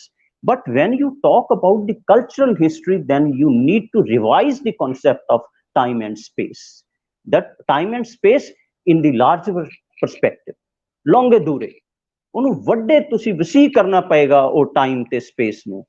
Time ਤੇ space ਤੇ ਬਹੁਤ ਵੱਡੀ ਗੱਲ ਹੈ। ਰਾਂਝੇ ਦੀ ਵੰਝਲੀ ਸਿਰਫ ਕਿੱਥੇ ਨਹੀਂ ਵੱਜਦੀ, ਉਸ ਪਾਰਟਿਕੂਲਰ ਚਨਾਬ ਤੇ ਨਹੀਂ ਵੱਜਦੀ ਹੈ, ਉਹ ਕ੍ਰਿਸ਼ਨ ਦੀ ਵੰਝਲੀ ਵੀ ਬਣ ਜਾਂਦੀ ਹੈ ਕਈ ਵਾਰ, ਉਹ ਗੰਗਾ ਤੇ ਵੀ ਵੱਜਣ ਲੱਗ ਜਾਂਦੀ ਹੈ। Try to understand the metaphors, semiotics of culture, It's the semiotics of culture that would, if you understand that, that would liberate you from the fossilized, standardized, ruling concept of time and space. You will have to do this. ਜੇ political history ਹੈ, ਠੀਕ ਹੈ, it's good ਕਿ ਇਸ ਤੋਂ ਬਾਅਦ ਇਹ ਆਇਆ, ਇਸ ਤੋਂ ਬਾਅਦ ਇਹ ਆਇਆ, ਇਸ ਤੋਂ ਬਾਅਦ ਇਹ ਆਇਆ। ਮੈਂ ਰਾਤੀ ਤੁਹਾਡੀ ਡਿਬੇਟ ਸੁਣਿਆ ਸੀ ਰਣਜੀਤ ਸਿੰਘ ਦੇ ਉੱਤੇ, ਫਿਰ ਕਿਸ ਦਿਨ ਮੈਂ ਗੱਲ ਕਰਾਂਗਾ ਕਿ ਅਸੀਂ ਕਿਸ ਤਰ੍ਹਾਂ ਚੀਜ਼ਾਂ ਨੂੰ ਲੈ ਰਹੇ ਹਾਂ। It's not a question of archives. Anyhow, thank you. Next question. ਜੀ ਅਗਲਾ ਕੁਐਸਚਨ ਅਸੀਂ ਯਾਦਵਿੰਦਰ ਹੋਰਾਂ ਨੂੰ ਵੀ ਲਵਾਂਗੇ ਨਾਲ, ਔਰ ਉਹ ਕੁਐਸਚਨ ਜ਼ੁਬੈਰ ਹੋਰਾਂ ਵੱਲੋਂ ਆਇਆ ਸੀ ਕਿ why we can't read literature through history and history through literature. ਹਾਂ, ਮੈਂ ਦਮਾ That is the point we are making. Yes. ਗੌਰ ਜੀ ਤੁਸੀਂ ਗੱਲ ਕਰ ਲਓ, ਫਿਰ ਯਾਦਵਿੰਦਰ ਜੀ ਵੀ ਇਹਦੇ ਤੇ ਗੱਲ ਕਰ ਲੈਣ ਕਿਉਂਕਿ ਕੁਐਸਚਨ ਕਾਫੀ ਇੰਟਰਸਟਿੰਗ। ਹਾਂ, ਮੈਂ ਇਹ ਆ ਵੀ ਹਿਸਟਰੀ ਆਫ ਲਿਟਰੇਚਰ ਤਾਂ ਅਸੀਂ ਪੜ੍ਹਦੇ ਹੀ ਆ ਰਹੇ ਹਾਂ ਨਾ। ਹਿਸਟਰੀ ਆਫ ਲਿਟਰੇਚਰ ਨੇ ਕੀ ਕੀਤਾ? ਹਿਸਟਰੀ ਆਫ ਲਿਟਰੇਚਰ ਨੇ ਪੰਜਾਬ ਦਾ ਜਿਹੜਾ ਹਿਸਟੋਰੀਕਲੀ ਇਵੋਲਵਡ ਲਿਟਰੇਚਰ ਹੈ ਉਸ ਨੂੰ 3 ਹਿੱਸਿਆਂ 'ਚ ਵੰਡ ਦਿੱਤਾ। Islam oriented poetry literature, Hinduism oriented literature, Sikh oriented literature. ਇਹ ਤਾਂ ਹਿਸਟਰੀ ਆਫ ਲਿਟਰੇਚਰ ਨੇ ਸ਼ਰਾਰਤ ਕੀਤੀ ਹੈ ਨਾ। ਜਦੋਂ ਤੁਸੀਂ ਲਿਟਰੇਚਰ ਪੜ੍ਹਦੇ ਹੋ, ਲਿਟਰੇਚਰ ਆਫ ਹਿਸਟਰੀ, ਲਿਟਰੇਚਰ ਦੇ ਥਰੂ ਹਿਸਟਰੀ ਪੜ੍ਹਦੇ ਹੋ, ਵਾਰਿਸ ਸ਼ਾਹ ਨੂੰ ਪੜ੍ਹ ਲਓ। ਮੈਂ ਵਾਰਿਸ ਸ਼ਾਹ ਦੀ ਬਾਰ-ਬਾਰ ਇਸ ਕਰਕੇ ਐਗਜ਼ਾਮਪਲ ਦੇ ਰਿਹਾ। ਵਾਰਿਸ ਸ਼ਾਹ ਨੂੰ ਪੜ੍ਹੋ, ਉਹ ਆਪਣੇ ਆਪ 'ਚ ਹਿਸਟਰੀ ਹੈਗੀ ਹੈ, ਇਨ ਇਟ ਸੈਲਫ ਹਿਸਟਰੀ। ਕਿਉਂ ਹੈਗੀ ਆ? ਵਾਰਿਸ ਸ਼ਾਹ ਹੀਰ ਦਾ ਨਿਕਾਹ ਕੌਣ ਤੈਅ ਕਰ ਰਿਹਾ ਹੈ? ਉਸਦੇ ਪਿੰਡ ਦਾ ਬਾਹਮਣ ਨਿਕਾਹ ਪੜ੍ਹਾ ਰਿਹਾ ਮੌਲਵੀ। ਹਿਸਟਰੀ 'ਚ ਦੱਸਿਆ ਜਾ ਰਿਹਾ ਕਿ ਹੀਰ ਮੁਸਲਮਾਨਾਂ ਦੀ ਕੁੜੀ ਹੈ ਤੇ ਉਹਨਾਂ ਦਾ ਉਹ ਨਿਕਾਹ ਦੇ ਆਹ ਰਸਮਾਂ ਹੁੰਦੀਆਂ ਨੇ। ਹਿਸਟਰੀ ਤਾਂ ਦੱਸ ਹੀ ਨਹੀਂ ਰਹੀ ਕਿ ਉਹਦਾ ਵਿਆਹ ਉਸਨੇ ਕੀਤਾ। ਹਿਸਟਰੀ ਤਾਂ ਦੱਸ ਹੀ ਨਹੀਂ ਰਹੀ ਕਿ ਸ਼ਾਹ ਹੁਸੈਨ ਕ੍ਰਿਸ਼ਨ ਵਾਲਾ ਵੀ ਉਹਦੇ ਸ਼ਾਲੂ ਪਾਇਆ ਹੋਇਆ ਹੈਗਾ। ਹਿਸਟਰੀ ਦੱਸ ਹੀ ਨਹੀਂ ਰਹੀ ਸਾਨੂੰ ਕੁਝ। ਤੇ ਇਸ ਕਰਕੇ ਇਹ ਇੱਕ ਜਿਹੜੀ ਮੈਂ ਨੈਕਸਟ ਗੱਲ ਕਰਨ ਜਾ ਰਿਹਾ, ਇਸ ਕਰਕੇ ਇੱਕ ਬਹੁਤ ਵੱਡੀ ਇਹ ਇੱਕ ਐਡਲੋਜੀਕਲ ਗੱਲ ਸਮਝਣ ਆ ਰਹੀ ਹੈ ਕਿ when mainstream historiography brand characterize literature as a source of history. ਇੱਥੇ ਸ਼ਰਾਰਤ ਹੈ। Literature is not a source of history. Literature is a history in itself. Source ਨੂੰ ਤਾਂ ਤੁਸੀਂ use ਕਰਦੇ ਹੋ ਨਾ। Use means you can distort it. ਪਰ literature ਤਾਂ ਆਪਦੇ ਆਪ ਦੇ ਵਿੱਚ ਇੱਕ history ਹੈਗਾ। This is the point that needs to be understood very seriously. ਇਸ ਕਰਕੇ ਉਹ ਜਿਹੜੀਆਂ ਇਸ ਤਰ੍ਹਾਂ ਦੀਆਂ, ਕਿਉਂਕਿ ਰੂਲਿੰਗ ਜਿਹੜੀ ਜਮਾਤ ਹੈਗੀ ਆ, ਚਾਹੇ ਉਹਦੇ ਵਿੱਚ ਲਿਟਰੇਰੀ ਕ੍ਰਿਟਿਕਸ ਨੇ, ਚਾਹੇ ਹਿਸਟੋਰੀਅਨਸ ਹੈਗੇ ਨੇ, ਉਹ ਕਦੇ ਵੀ ਇਸ ਕਿਸਮ ਦੀ ਇੰਟਰਡਿਸਪਲਿਨਰੀ ਅਪਰੋਚ ਨੂੰ, ਇਸ ਕਿਸਮ ਦੀ ਇੰਟਰਟੈਕਸਚੁਅਲਿਟੀ ਨੂੰ, ਮੇਲ ਜੋਲ ਨੂੰ ਕਦੇ ਵੀ ਸਹਿਣ ਨਹੀਂ ਕਰ ਸਕਦੇ। ਬਿਕੋਜ਼ ਲਿਟਰੇਚਰ ਹੈ ਨਾ, ਲਿਟਰੇਚਰ ਨੇ ਜਿਸ ਕਿਸਮ ਦੀ ਅਸਥੈਟਿਕਸ ਕੀ ਹਿਸਟਰੀ ਦੇ ਨੈਰੇਟਿਵਸ, ਉਸ ਕਿਸਮ ਦੀ ਅਸਥੈਟਿਕਸ, ਉਸ ਕਿਸਮ ਦੀ ਇਮੋਸ਼ਨਸ ਨੂੰ ਪੈਦਾ ਕਰ ਸਕਦੇ ਨੇ। Who will write the history of the Punjabi community? Who will write? Have you ever come across any book that talks about the Punjabi and Punjabiyat? No. If Punjab and Punjabiyat is considered, it's through the prism of Islam, through the prism of Sikhism, through the prism of Hindu. This is where the fault lines lie. Next. ਜੀ ਯਾਦਵਿੰਦਰ ਹੋਰਾਂ ਦੇ ਕੋਲੋਂ ਵੀ ਇਹੀ ਅਸੀਂ ਥੋੜਾ ਜਿਹਾ ਉਹਨਾਂ ਦੇ ਨਾਲ ਵੀ ਗੱਲਬਾਤ ਉਹਨਾਂ ਨੇ ਕੁਝ ਕੀਤੀ ਸੀ, ਉਹਨਾਂ ਦੀ ਸਾਂਝੀ ਕਰਵਾ ਲਈਏ ਸਰ। ਤੇ ਫਿਰ ਕੁਐਸਚਨ ਵੈਸੇ ਸਰ ਨਾਲ ਮਿਲਦਾ ਜੁਲਦਾ ਹੀ ਈਸ਼ਵਰ ਜੀ ਮੈਂ ਕਰਾਂਗਾ ਕਿ ਸੁਖਦੇਵ ਸੋਲ ਹੋਰਾਂ ਵੱਲੋਂ ਸੀ ਕਿ what is the common denominator. Sukhdev Sol, professor Sukhdev Sol ji ਵੱਲੋਂ ਆਇਆ, what is the common denominator between history and literature. Common denominator ਤੁਸੀਂ ਦੇਖੋ, ਮੈਂ ਤੁਹਾਨੂੰ ਉਹੀ ਕਹਿ ਰਿਹਾ ਹਾਂ, ਕਾਮਨ ਡਿਨੋਮੀਨੇਟਰ ਤੁਸੀਂ ਜਿਹੜਾ ਤੁਹਾਡਾ ਸਬਜੈਕਟ ਹੈ ਉਹਦੇ ਵਿੱਚੋਂ ਲੱਭੋਗੇ। It's vary from your problem to problem. ਜੇ ਮੈਂ ਕਲਚਰ ਨੂੰ ਲੱਭਣਾ ਚਾਹਨਾ ਹੈਗਾ ਹਿਸਟਰੀ ਤੋਂ, ਉਸ ਤੋਂ ਤਾਂ ਮੈਂ ਉਹਦੇ ਡਿਨੋਮੀਨੇਟਰਸ ਲੱਭਾਂਗਾ। ਮੈਂ ਦੇਖਾਂਗਾ ਕਿ ਇਹਦੇ ਰਿਚੁਅਲਸ ਕਿਸ ਤਰ੍ਹਾਂ ਦੇ ਨੇ, ਇਹਦੀ ਲੈਂਗੁਏਜ ਕਿਸ ਤਰ੍ਹਾਂ ਦੀ ਹੈ, ਇਹਦੇ ਕਾਸਟਿਊਮਸ ਕਿਵੇਂ ਨੇ। ਇਹ ਬੜਾ because for finding A common denominators, it depends upon the subject you are dealing with, number one, and for that matter you need to be trained expert in culture, in ethnography, in anthropology. ऐसा नहीं होता ਕਦੇ ਵੀ ਨਹੀਂ ਹੋਏਗਾ, ਕਿਉਂਕਿ ਜਿਸ culture ਤੇ history ਦੇ ਤੁਸੀਂ ਡਿਨੋਮੀਨੇਟ, ਪਹਿਲਾਂ ਤਾਂ ਤੁਹਾਨੂੰ ਉਸ ਡਾਇਲੈਕਟਸ, ਉਸ ਭਾਸ਼ਾ ਦਾ ਹੀ ਪਤਾ ਹੋਵੇ, ਫਿਰ ਤੁਹਾਡੀ ਪ੍ਰੋਬਲਮੈਟਿਕਸ ਕੀ ਨੇ, ਕੀ ਲੱਭਣਾ ਚਾਹ ਰਹੇ ਹੋ ਤੁਸੀਂ, ਉਸ ਦੇ ਮੁਤਾਬਕ ਤੁਸੀਂ ਆਪਦੇ ਡਿਨੋਮੀਨੇਟਰਸ ਲੱਭੋਗੇ। ਉਹਨਾਂ ਦੋਨਾਂ ਦੇ ਵਿੱਚ ਮੈਂ ਕਦੇ ਕਸਟਿਊਮਸ ਦੇ ਲੱਭ ਲਾਂਗਾ, ਕਦੇ ਮੈਂ ਡਾਇਲੈਕਟਸ ਦੇ ਲੱਭ ਲਾਂਗਾ, ਕਦੇ ਮੈਂ ਮੈਟਾਫਾਰਸ ਦੇ ਲੱਭ ਲਾਂਗਾ, ਕਦੇ ਮੈਂ ਸਿਮਲੀਸ ਲੱਭ ਲਾਂਗਾ, ਠੀਕ ਹੈ ਨਾ। ਤੇ ਉਹਨਾਂ ਦਾ ਮੈਂ ਟਾਕਰਾ ਕਰਾਂਗਾ। ਉਹ ਟਾਕਰੇ ਤੋਂ ਬਾਅਦ ਹੀ ਮੈਨੂੰ ਪਤਾ ਲੱਗੇਗੀ ਇਹ ਗੱਲ ਕਿ ਜਿਹੜੀ ਚੀਜ਼ ਹਿਸਟਰੀ ਦੇ ਆਰਕਾਈਵਸ 'ਚ ਹੈ ਉਹ ਲਿਟਰੇਚਰ 'ਚ ਮਿਸ ਹੈ, ਜਿਹੜੀ ਲਿਟਰੇਚਰ 'ਚ ਹੈ ਉਹ ਇਸ ਦੇ ਵਿੱਚ ਮਿਸ ਹੈਗੀ ਹੈ। ਕਿਉਂ ਹੈਗੀ ਹੈ, ਕਿਹਨੇ ਕੀਤੀ ਗਈ, ਵਟ ਆਰ ਇਹਦੇ ਆਈਡੀਓਲੋਜੀਕਲ ਨੁਆਂਸਸ ਕੀ ਹੈਗੇ ਨੇ, ਇਹ ਸਾਨੂੰ ਸਿਖਾਇਆ ਜਾਂਦਾ ਹਿਸਟੋਰੀਅਨਸ ਨੂੰ। ਸੋਲ ਸਾਹਿਬ ਬੜੇ ਵੱਡੇ ਹਿਸਟੋਰੀਅਨ ਨੇ ਸਾਡੇ ਪੰਜਾਬ ਦੇ, ਕਿ ਇੰਟਰਨਲ ਐਕਸਟਰਨਲ ਕ੍ਰਿਟਿਸਿਜ਼ਮ ਕੀ ਚੀਜ਼ ਹੁੰਦੀ ਹੈ, ਠੀਕ ਹੈ ਨਾ। ਇਹ ਸਾਨੂੰ ਸਾਰੀ ਮੈਥਡੋਲੋਜੀ ਜਿਹੜੀ ਹੈਗੀ ਹੈ that needs to be revised. Thank you. ਜੀ ਸਰ, ਥੈਂਕ ਯੂ ਸਰ। ਜੀ ਯਦਵਿੰਦਰ ਜੀ, ਤੁਸੀਂ ਆਪਣੀ ਗੱਲ ਹਾਂ, ਮੈਂ ਇਸੇ ਹਵਾਲੇ ਦੇ ਨਾਲ ਜਿਹੜੀ ਹੈ ਗੌਡ ਸਾਹਿਬ ਦੀ ਗੱਲ ਦੇ ਨਾਲ ਜਿਹੜੀ ਹੈਗੀ ਆ ਉਹ ਆਪਣੀ ਗੱਲ ਜਿਹੜੀ ਹੈ ਮਿਲਾਉਣਾ ਚਾਹੁੰਦਾ। ਉਹ ਇਹ ਹੈ ਕਿ ਬੁਨਿਆਦੀ ਤੌਰ ਦੇ ਉੱਤੇ ਜੇ ਕਾਮਨ ਡਿਨੋਮੀਨੇਟਰ ਦੀ ਅਸੀਂ ਗੱਲ ਕਰੀਏ, ਪਿਛਲਾ ਸਵਾਲ ਵੀ ਉਹਦੇ ਨਾਲ ਹੀ ਮਿਲਦਾ ਸੀ, ਤਾਂ ਬੁਨਿਆਦੀ ਤੌਰ ਦੇ ਉੱਤੇ ਨੈਰੇਟਿਵ ਤਾਂ ਕਾਮਨ ਡਿਨੋਮੀਨੇਟਰ ਹੈ ਹੀ ਹੈ। ਬੁਨਿਆਦੀ ਤੌਰ ਦੇ ਉੱਤੇ ਅਸੀਂ ਨਰੇਸ਼ਨਸ ਜਿਹੜੇ ਹੈਗੇ ਆ ਉਹ ਘਟ ਰਹੇ ਆ ਕਿਸੇ ਨਾ ਕਿਸੇ ਰੂਪ ਦੇ ਵਿੱਚ। ਅਗਰ ਅਸੀਂ ਹੇਡਨ ਵਾਈਟ ਨੂੰ ਦੇਖੀਏ ਤਾਂ ਉਹਨੇ ਜਦੋਂ ਮੈਟਾ ਹਿਸਟਰੀ ਦੇ ਵਿੱਚ ਇਸ ਕੰਸੈਪਚੁਅਲਾਈਜ਼ ਕੀਤਾ ਇਸ ਸਾਰੀ ਗੱਲ ਨੂੰ, ਤਾਂ ਉਹਨੇ ਦੱਸਿਆ ਕਿ ਜਿਸ ਤਰ੍ਹਾਂ ਦੇ ਨਾਲ ਲਿਟਰੇਚਰ ਜਿਹੜਾ ਹੈ, ਫਿਕਸ਼ਨ ਜਿਹੜੀ ਪਾਰਟਿਕੂਲਰਲੀ ਉਹਨੇ ਸ਼ਬਦ ਵਰਤਿਆ, ਲਿਟਰੇਚਰ ਨਹੀਂ ਵਰਤਿਆ, ਕਿ ਜਿਸ ਤਰ੍ਹਾਂ ਦੇ ਨਾਲ ਫਿਕਸ਼ਨ ਜਿਹੜੀ ਹੈ ਉਸ ਦੇ ਲਈ ਜਿਹੜਾ ਰਾਈਟਰ ਹੈ ਉਹ ਫੈਕਟਸ ਇਕੱਠੇ ਕਰਦਾ, ਉਸ ਫੈਕਟਸ ਨੂੰ ਫਿਰ ਇੱਕ ਖਾਸ ਕਿਸਮ ਦੀ ਉਹਦੇ 'ਚ ਬਣਦਾ ਹੈ। ਉਹ ਬਿਲਕੁਲ ਹਿਸਟੋਰੀਅਨਸ ਵੀ ਉਸੇ ਤਰ੍ਹਾਂ ਦੇ ਨਾਲ ਫੈਕਟਸ ਨੂੰ ਲੈ ਕੇ ਤੇ ਉਹਨਾਂ ਨੂੰ ਇੱਕ ਖਾਸ ਕਿਸਮ ਦੀ ਤਰਤੀਬ ਦੇਣ ਦੀ ਕੋਸ਼ਿਸ਼ ਕਰਦਾ। ਤਾਂ ਉਹ ਤਰਤੀਬ ਜਿਹੜੀ ਹੈਗੀ ਆ ਉਹ ਨੈਰੇਟਿਵਸ ਨੇ। ਉਹਨਾਂ 'ਚੋਂ ਕੁਝ ਨੈਰੇਟਿਵ ਜਿਹੜੇ ਹੈਗੇ ਨੇ ਉਹ ਟਰੁਥ ਦਾ ਦਰਜਾ ਹਾਸਲ ਕਰ ਜਾਂਦੇ ਆ, ਜਿਨ੍ਹਾਂ ਨੂੰ ਅਸੀਂ ਹਿਸਟੋਰੀਕਲ ਨੈਰੇਟਿਵ ਕਹਿਣਾ ਸ਼ੁਰੂ ਕਰ ਦਿੰਦੇ ਆ। ਕੁਝ ਨੈਰੇਟਿਵ ਇਹੋ ਜਿਹੇ ਨੇ ਜਿਹੜੇ ਕਿ ਉਸ ਕਿਸਮ ਦੇ ਟਰੁਥ ਸਾਨੂੰ ਨਹੀਂ ਲੱਗਦੇ ਹੈਗੇ ਔਰ ਅਸੀਂ ਉਹਨਾਂ ਨੂੰ ਫਿਕਸ਼ਨਲ ਕਹਿ ਕੇ ਇੱਕ ਪਾਸੇ ਕਰ ਦਿੰਦੇ ਆ।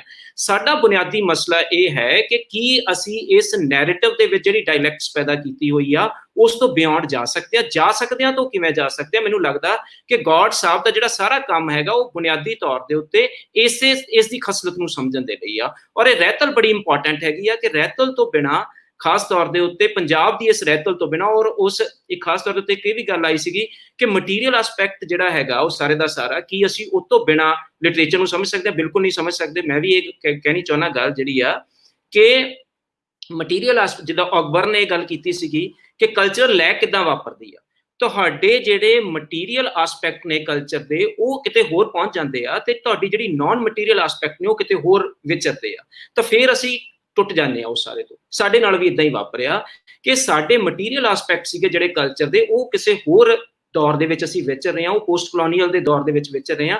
ਪਰ ਜਿੱਥੋਂ ਤੱਕ ਨਾਨ ਮਟੀਰੀਅਲ ਆਸਪੈਕਟ ਸੀਗੇ ਕਲਚਰ ਦੇ, ਉਹ ਸਾਡੇ ਕੋਲ ਆਪਣੇ ਪਿਛੋਕੜ ਦੇ ਪੁਰਾਣੇ ਸਮੇਂ ਦੇ ਸਾਡੇ ਕੋਲ ਕਿਸੇ ਨਾ ਕਿਸੇ ਰੂਪ 'ਚ ਮੌਜੂਦ ਪਏ ਨੇ।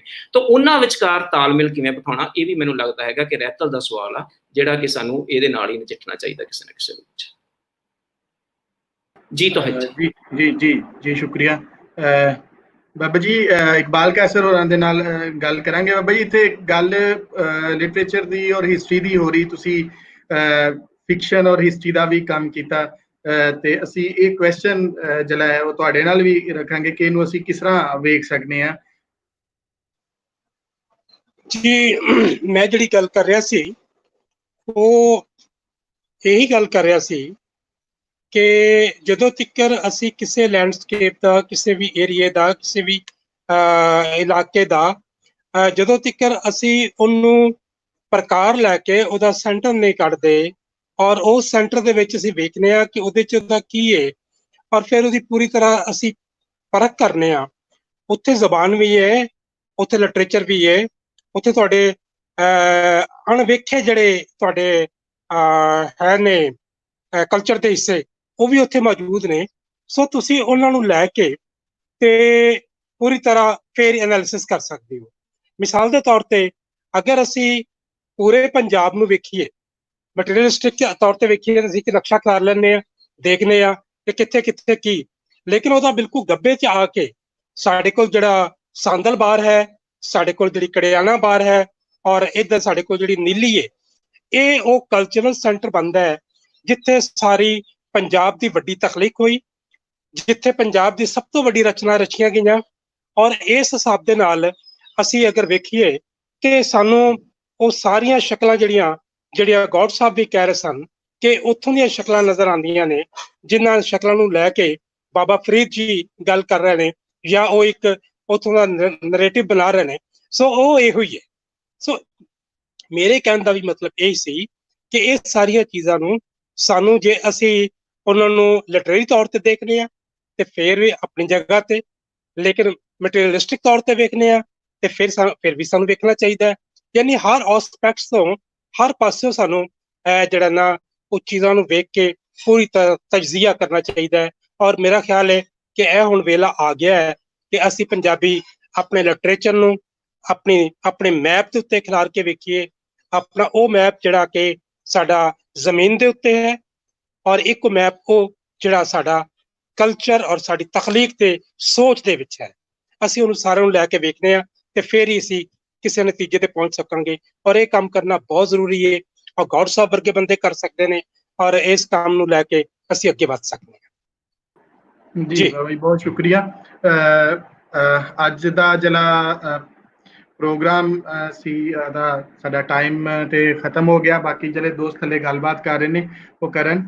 ਮੈਂ ਬਹੁਤ ਸ਼ੁਕਰਗੁਜ਼ਾਰ ਹਾਂ ਜਨਾਬ ਪ੍ਰੋਫੈਸਰ ਈਸ਼ਵਰ ਦਿਆਲ ਗੌਰ ਜੀ ਦਾ ਕਿ ਉਹ ਅੱਜ ਆਏ ਸਾਡੇ ਨਾਲ, ਉਹਨਾਂ ਨੇ ਆਪਣਾ ਟਾਈਮ ਦਿੱਤਾ, ਬੜਾ ਕੀਮਤੀ ਸਾਡੇ ਨਾਲ ਅੱਜ ਆਏ। ਮੈਂ ਬਹੁਤ ਸ਼ੁਕਰਗੁਜ਼ਾਰ ਹਾਂ ਯਾਦਵਿੰਦਰ ਸਿੰਘ, ਪ੍ਰੋਫੈਸਰ ਯਾਦਵਿੰਦਰ ਸਿੰਘ ਜੀ ਦਾ। ਉਹਨਾਂ ਨੇ ਸਾਨੂੰ ਜੁਆਇਨ ਕੀਤਾ ਔਰ ਅੱਜ ਉਹਨਾਂ ਨੇ ਬੜੀ ਖੂਬਸੂਰਤ ਔਰ ਬਹੁਤ ਜ਼ਬਰਦਸਤ ਜਿਹੜੀ ਉਹ ਗੱਲਬਾਤ ਕੀਤੀ। ਅਸੀਂ ਕਿਤਾਬ ਪੜ੍ਹੀ ਸੀ ਔਰ ਅਸੀਂ ਇਹ ਕਿਤਾਬ ਦੇ ਉੱਪਰ ਗੱਲਬਾਤ ਵੀ ਕੀਤੀ ਸਾਰੇ ਦੋਸਤਾਂ 'ਚ। ਔਰ ਜਿਸ ਤਰ੍ਹਾਂ ਅੱਜ ਤੁਸੀਂ ਯਾਦਵਿੰਦਰ ਹੋਰਾਂ ਨੇ ਉਸ ਕਿਤਾਬ ਨੂੰ ਦੱਸਿਆ, ਬੜਾ ਖੂਬਸੂਰਤ ਸੀ, ਬਹੁਤ ਅੱਛਾ ਸੀ। ਅਸੀਂ ਬਹੁਤ ਮਸ਼ਕੂਰ ਹਾਂ ਬਾਬਾ ਜੀ ਇਕਬਾਲ ਕੈਸਰ ਦੇ ਕਿ ਉਹਨਾਂ ਨੂੰ ਅਸੀਂ ਇਹ ਕਿਤਾਬ ਦਿੱਤੀ, ਉਹਨਾਂ ਨੇ ਜਿਹੜਾ ਹੈ ਉਹਦੇ ਤੇ ਆਪਣਾ ਐਨਾਲਿਸਿਸ ਦਿੱਤਾ। ਤੁਹਾਡੇ ਦੋਸਤਾਂ ਦਾ ਬਹੁਤ ਸ਼ੁਕਰੀਆ ਕਿ ਤੁਸੀਂ ਅੱਜ ਸਾਡੇ ਨਾਲ ਆਏ ਔਰ ਕਲੱਬ ਦੇ ਵਿੱਚ ਇੱਕ ਬੜੀ ਰੌਣਕ ਲੱਗੀ ਔਰ ਬਹੁਤ ਸਾਰੇ ਲੋਕਾਂ ਨੇ ਇਸ ਕਿਤਾਬ ਨੂੰ ਜਿਹੜਾ ਹੈ ਉਹ ਦੁਬਾਰਾ ਪੜ੍ਹਿਆ, ਵੇਖਿਆ ਔਰ ਇੱਕ ਨਵੇਂ ਢੰਗ ਤੋਂ ਸਿੱਖਣ ਦੀ ਕੋਸ਼ਿਸ਼ ਕੀਤੀ।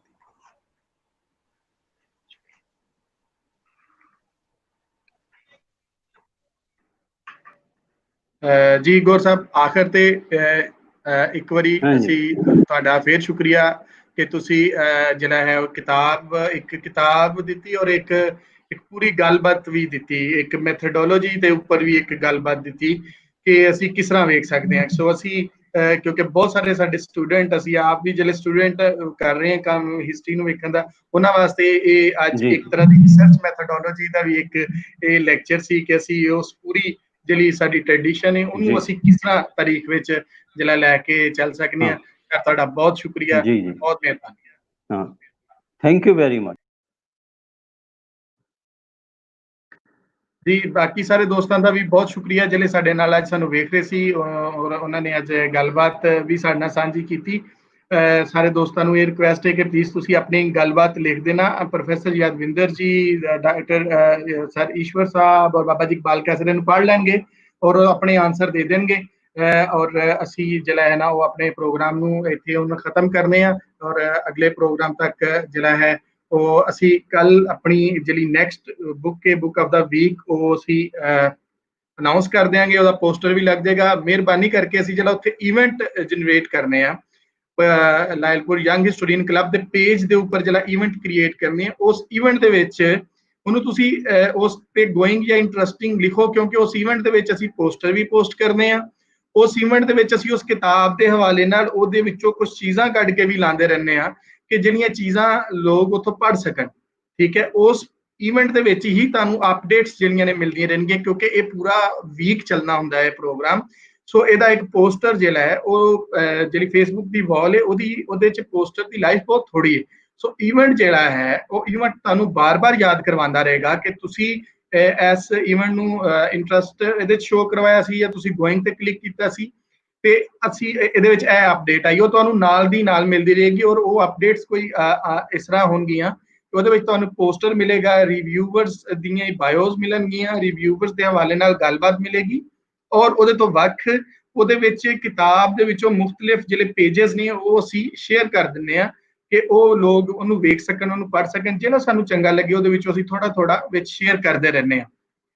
ਤੇ ਇਸ ਵਾਸਤੇ ਅਸੀਂ ਇਹ ਤੁਹਾਨੂੰ ਰਿਕੁਐਸਟ ਕਰਾਂਗੇ ਕਿ ਜਿਹੜਾ ਇਵੈਂਟ ਜਿਹੜਾ ਹੈ ਉਹ ਕ੍ਰੀਏਟ ਕਰੀਏ ਉਹਨੂੰ ਤੁਸੀਂ ਲਾਈਕ ਕਰਦੇ ਹੋ, ਉਹਦੇ ਨਾਲ ਕੋਈ ਫਰਕ ਨਹੀਂ ਪੈਂਦਾ, ਬਲਕਿ ਤੁਸੀਂ ਉਸ ਈਵੈਂਟ ਨੂੰ ਅਗਰ ਖੋਲੋ ਔਰ ਖੋਲ ਕੇ ਉਹਨੂੰ ਇੰਟਰਸਟ ਤੇ ਜਾਂ ਗੋਇੰਗ ਤੇ ਕਲਿੱਕ ਕਰ ਦਿਓ, ਉਹਦੇ ਨਾਲ ਤੁਹਾਨੂੰ ਸਾਰੀਆਂ ਚੀਜ਼ਾਂ ਜਿਹੜੀਆਂ ਨੇ ਉਹ ਅਪਡੇਟਸ ਜਿਹੜੀਆਂ ਨੇ ਉਹ ਬਹੁਤ ਫ੍ਰੀਕੁਐਂਟਲੀ ਮਿਲਦੀਆਂ ਰਹਿਣਗੀਆਂ, ਉਹ ਤੁਹਾਡੇ ਵਾਸਤੇ ਬਹੁਤ ਅਹਿਮ ਹੋਣਗੀਆਂ। ਖਾਸ ਕਰ ਜਿਹੜੇ ਸਾਡੇ ਰੀਡਿੰਗ ਰੂਮ ਦੇ ਨਾਲ ਜੁੜੇ ਹੋਏ ਲੋਕ ਨੇ, ਜਿਹੜੇ ਸਾਡੇ ਨਾਲ ਬੁੱਕ ਰਿਵਿਊ ਵੇਖਦੇ ਨੇ, ਉਹਨਾਂ ਵਾਸਤੇ ਮੈਂ ਇਹ ਲਾਜ਼ਮੀ ਤੌਰ ਤੇ ਗੱਲ ਕਰਾਂਗਾ।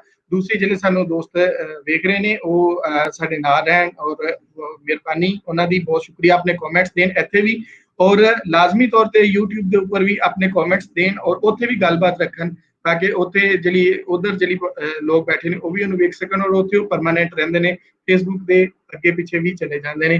ਤਾਂ ਤੁਸੀਂ ਉਹਨੂੰ ਜਿਹੜਾ ਇੱਥੇ ਸ਼ੇਅਰ ਵੀ ਕਰ ਦੇਣਾ ਔਰ ਉਹਨੂੰ ਵੇਖ ਵੀ ਲੈਣਾ ਜੀ। ਬਹੁਤ ਮਿਹਰਬਾਨੀ ਸਾਰੇ ਦੋਸਤਾਂ ਦੀ। ਮਿਲਨੇ ਆ ਕੱਲ, ਬਲਕਿ ਅੱਜ ਤੇ ਸਾਡੇ 2 ਪ੍ਰੋਗਰਾਮ ਨੇ, ਰਾਤੀ ਵੀ ਕੋਈ ਪ੍ਰੋਗਰਾਮ ਹੈ ਸਾਡਾ। ਅੱਜ KL ਤੋਂ ਤੇਜਾ ਜੀ ਸਾਡੇ ਨਾਲ ਅੱਜ ਆ ਰਹੇ ਨੇ, ਬਹੁਤ ਸੀਨੀਅਰ ਹਿਸਟੋਰੀਅਨ ਨੇ, ਉਹਨਾਂ ਦੀ ਗੱਲਬਾਤ ਅਸੀਂ ਰਾਤੀ 9 ਵਜੇ ਕਰਾਂਗੇ ਔਰ ਉਹਨਾਂ ਦੇ ਨਾਲ, ਔਰ ਤੁਸੀਂ ਸਾਡੇ ਨਾਲ ਮਿਲਣਾ। ਤਦ ਤਾਈਂ ਸਾਰੇ ਦੋਸਤਾਂ ਦਾ ਰੱਬ ਰਾਖਾ।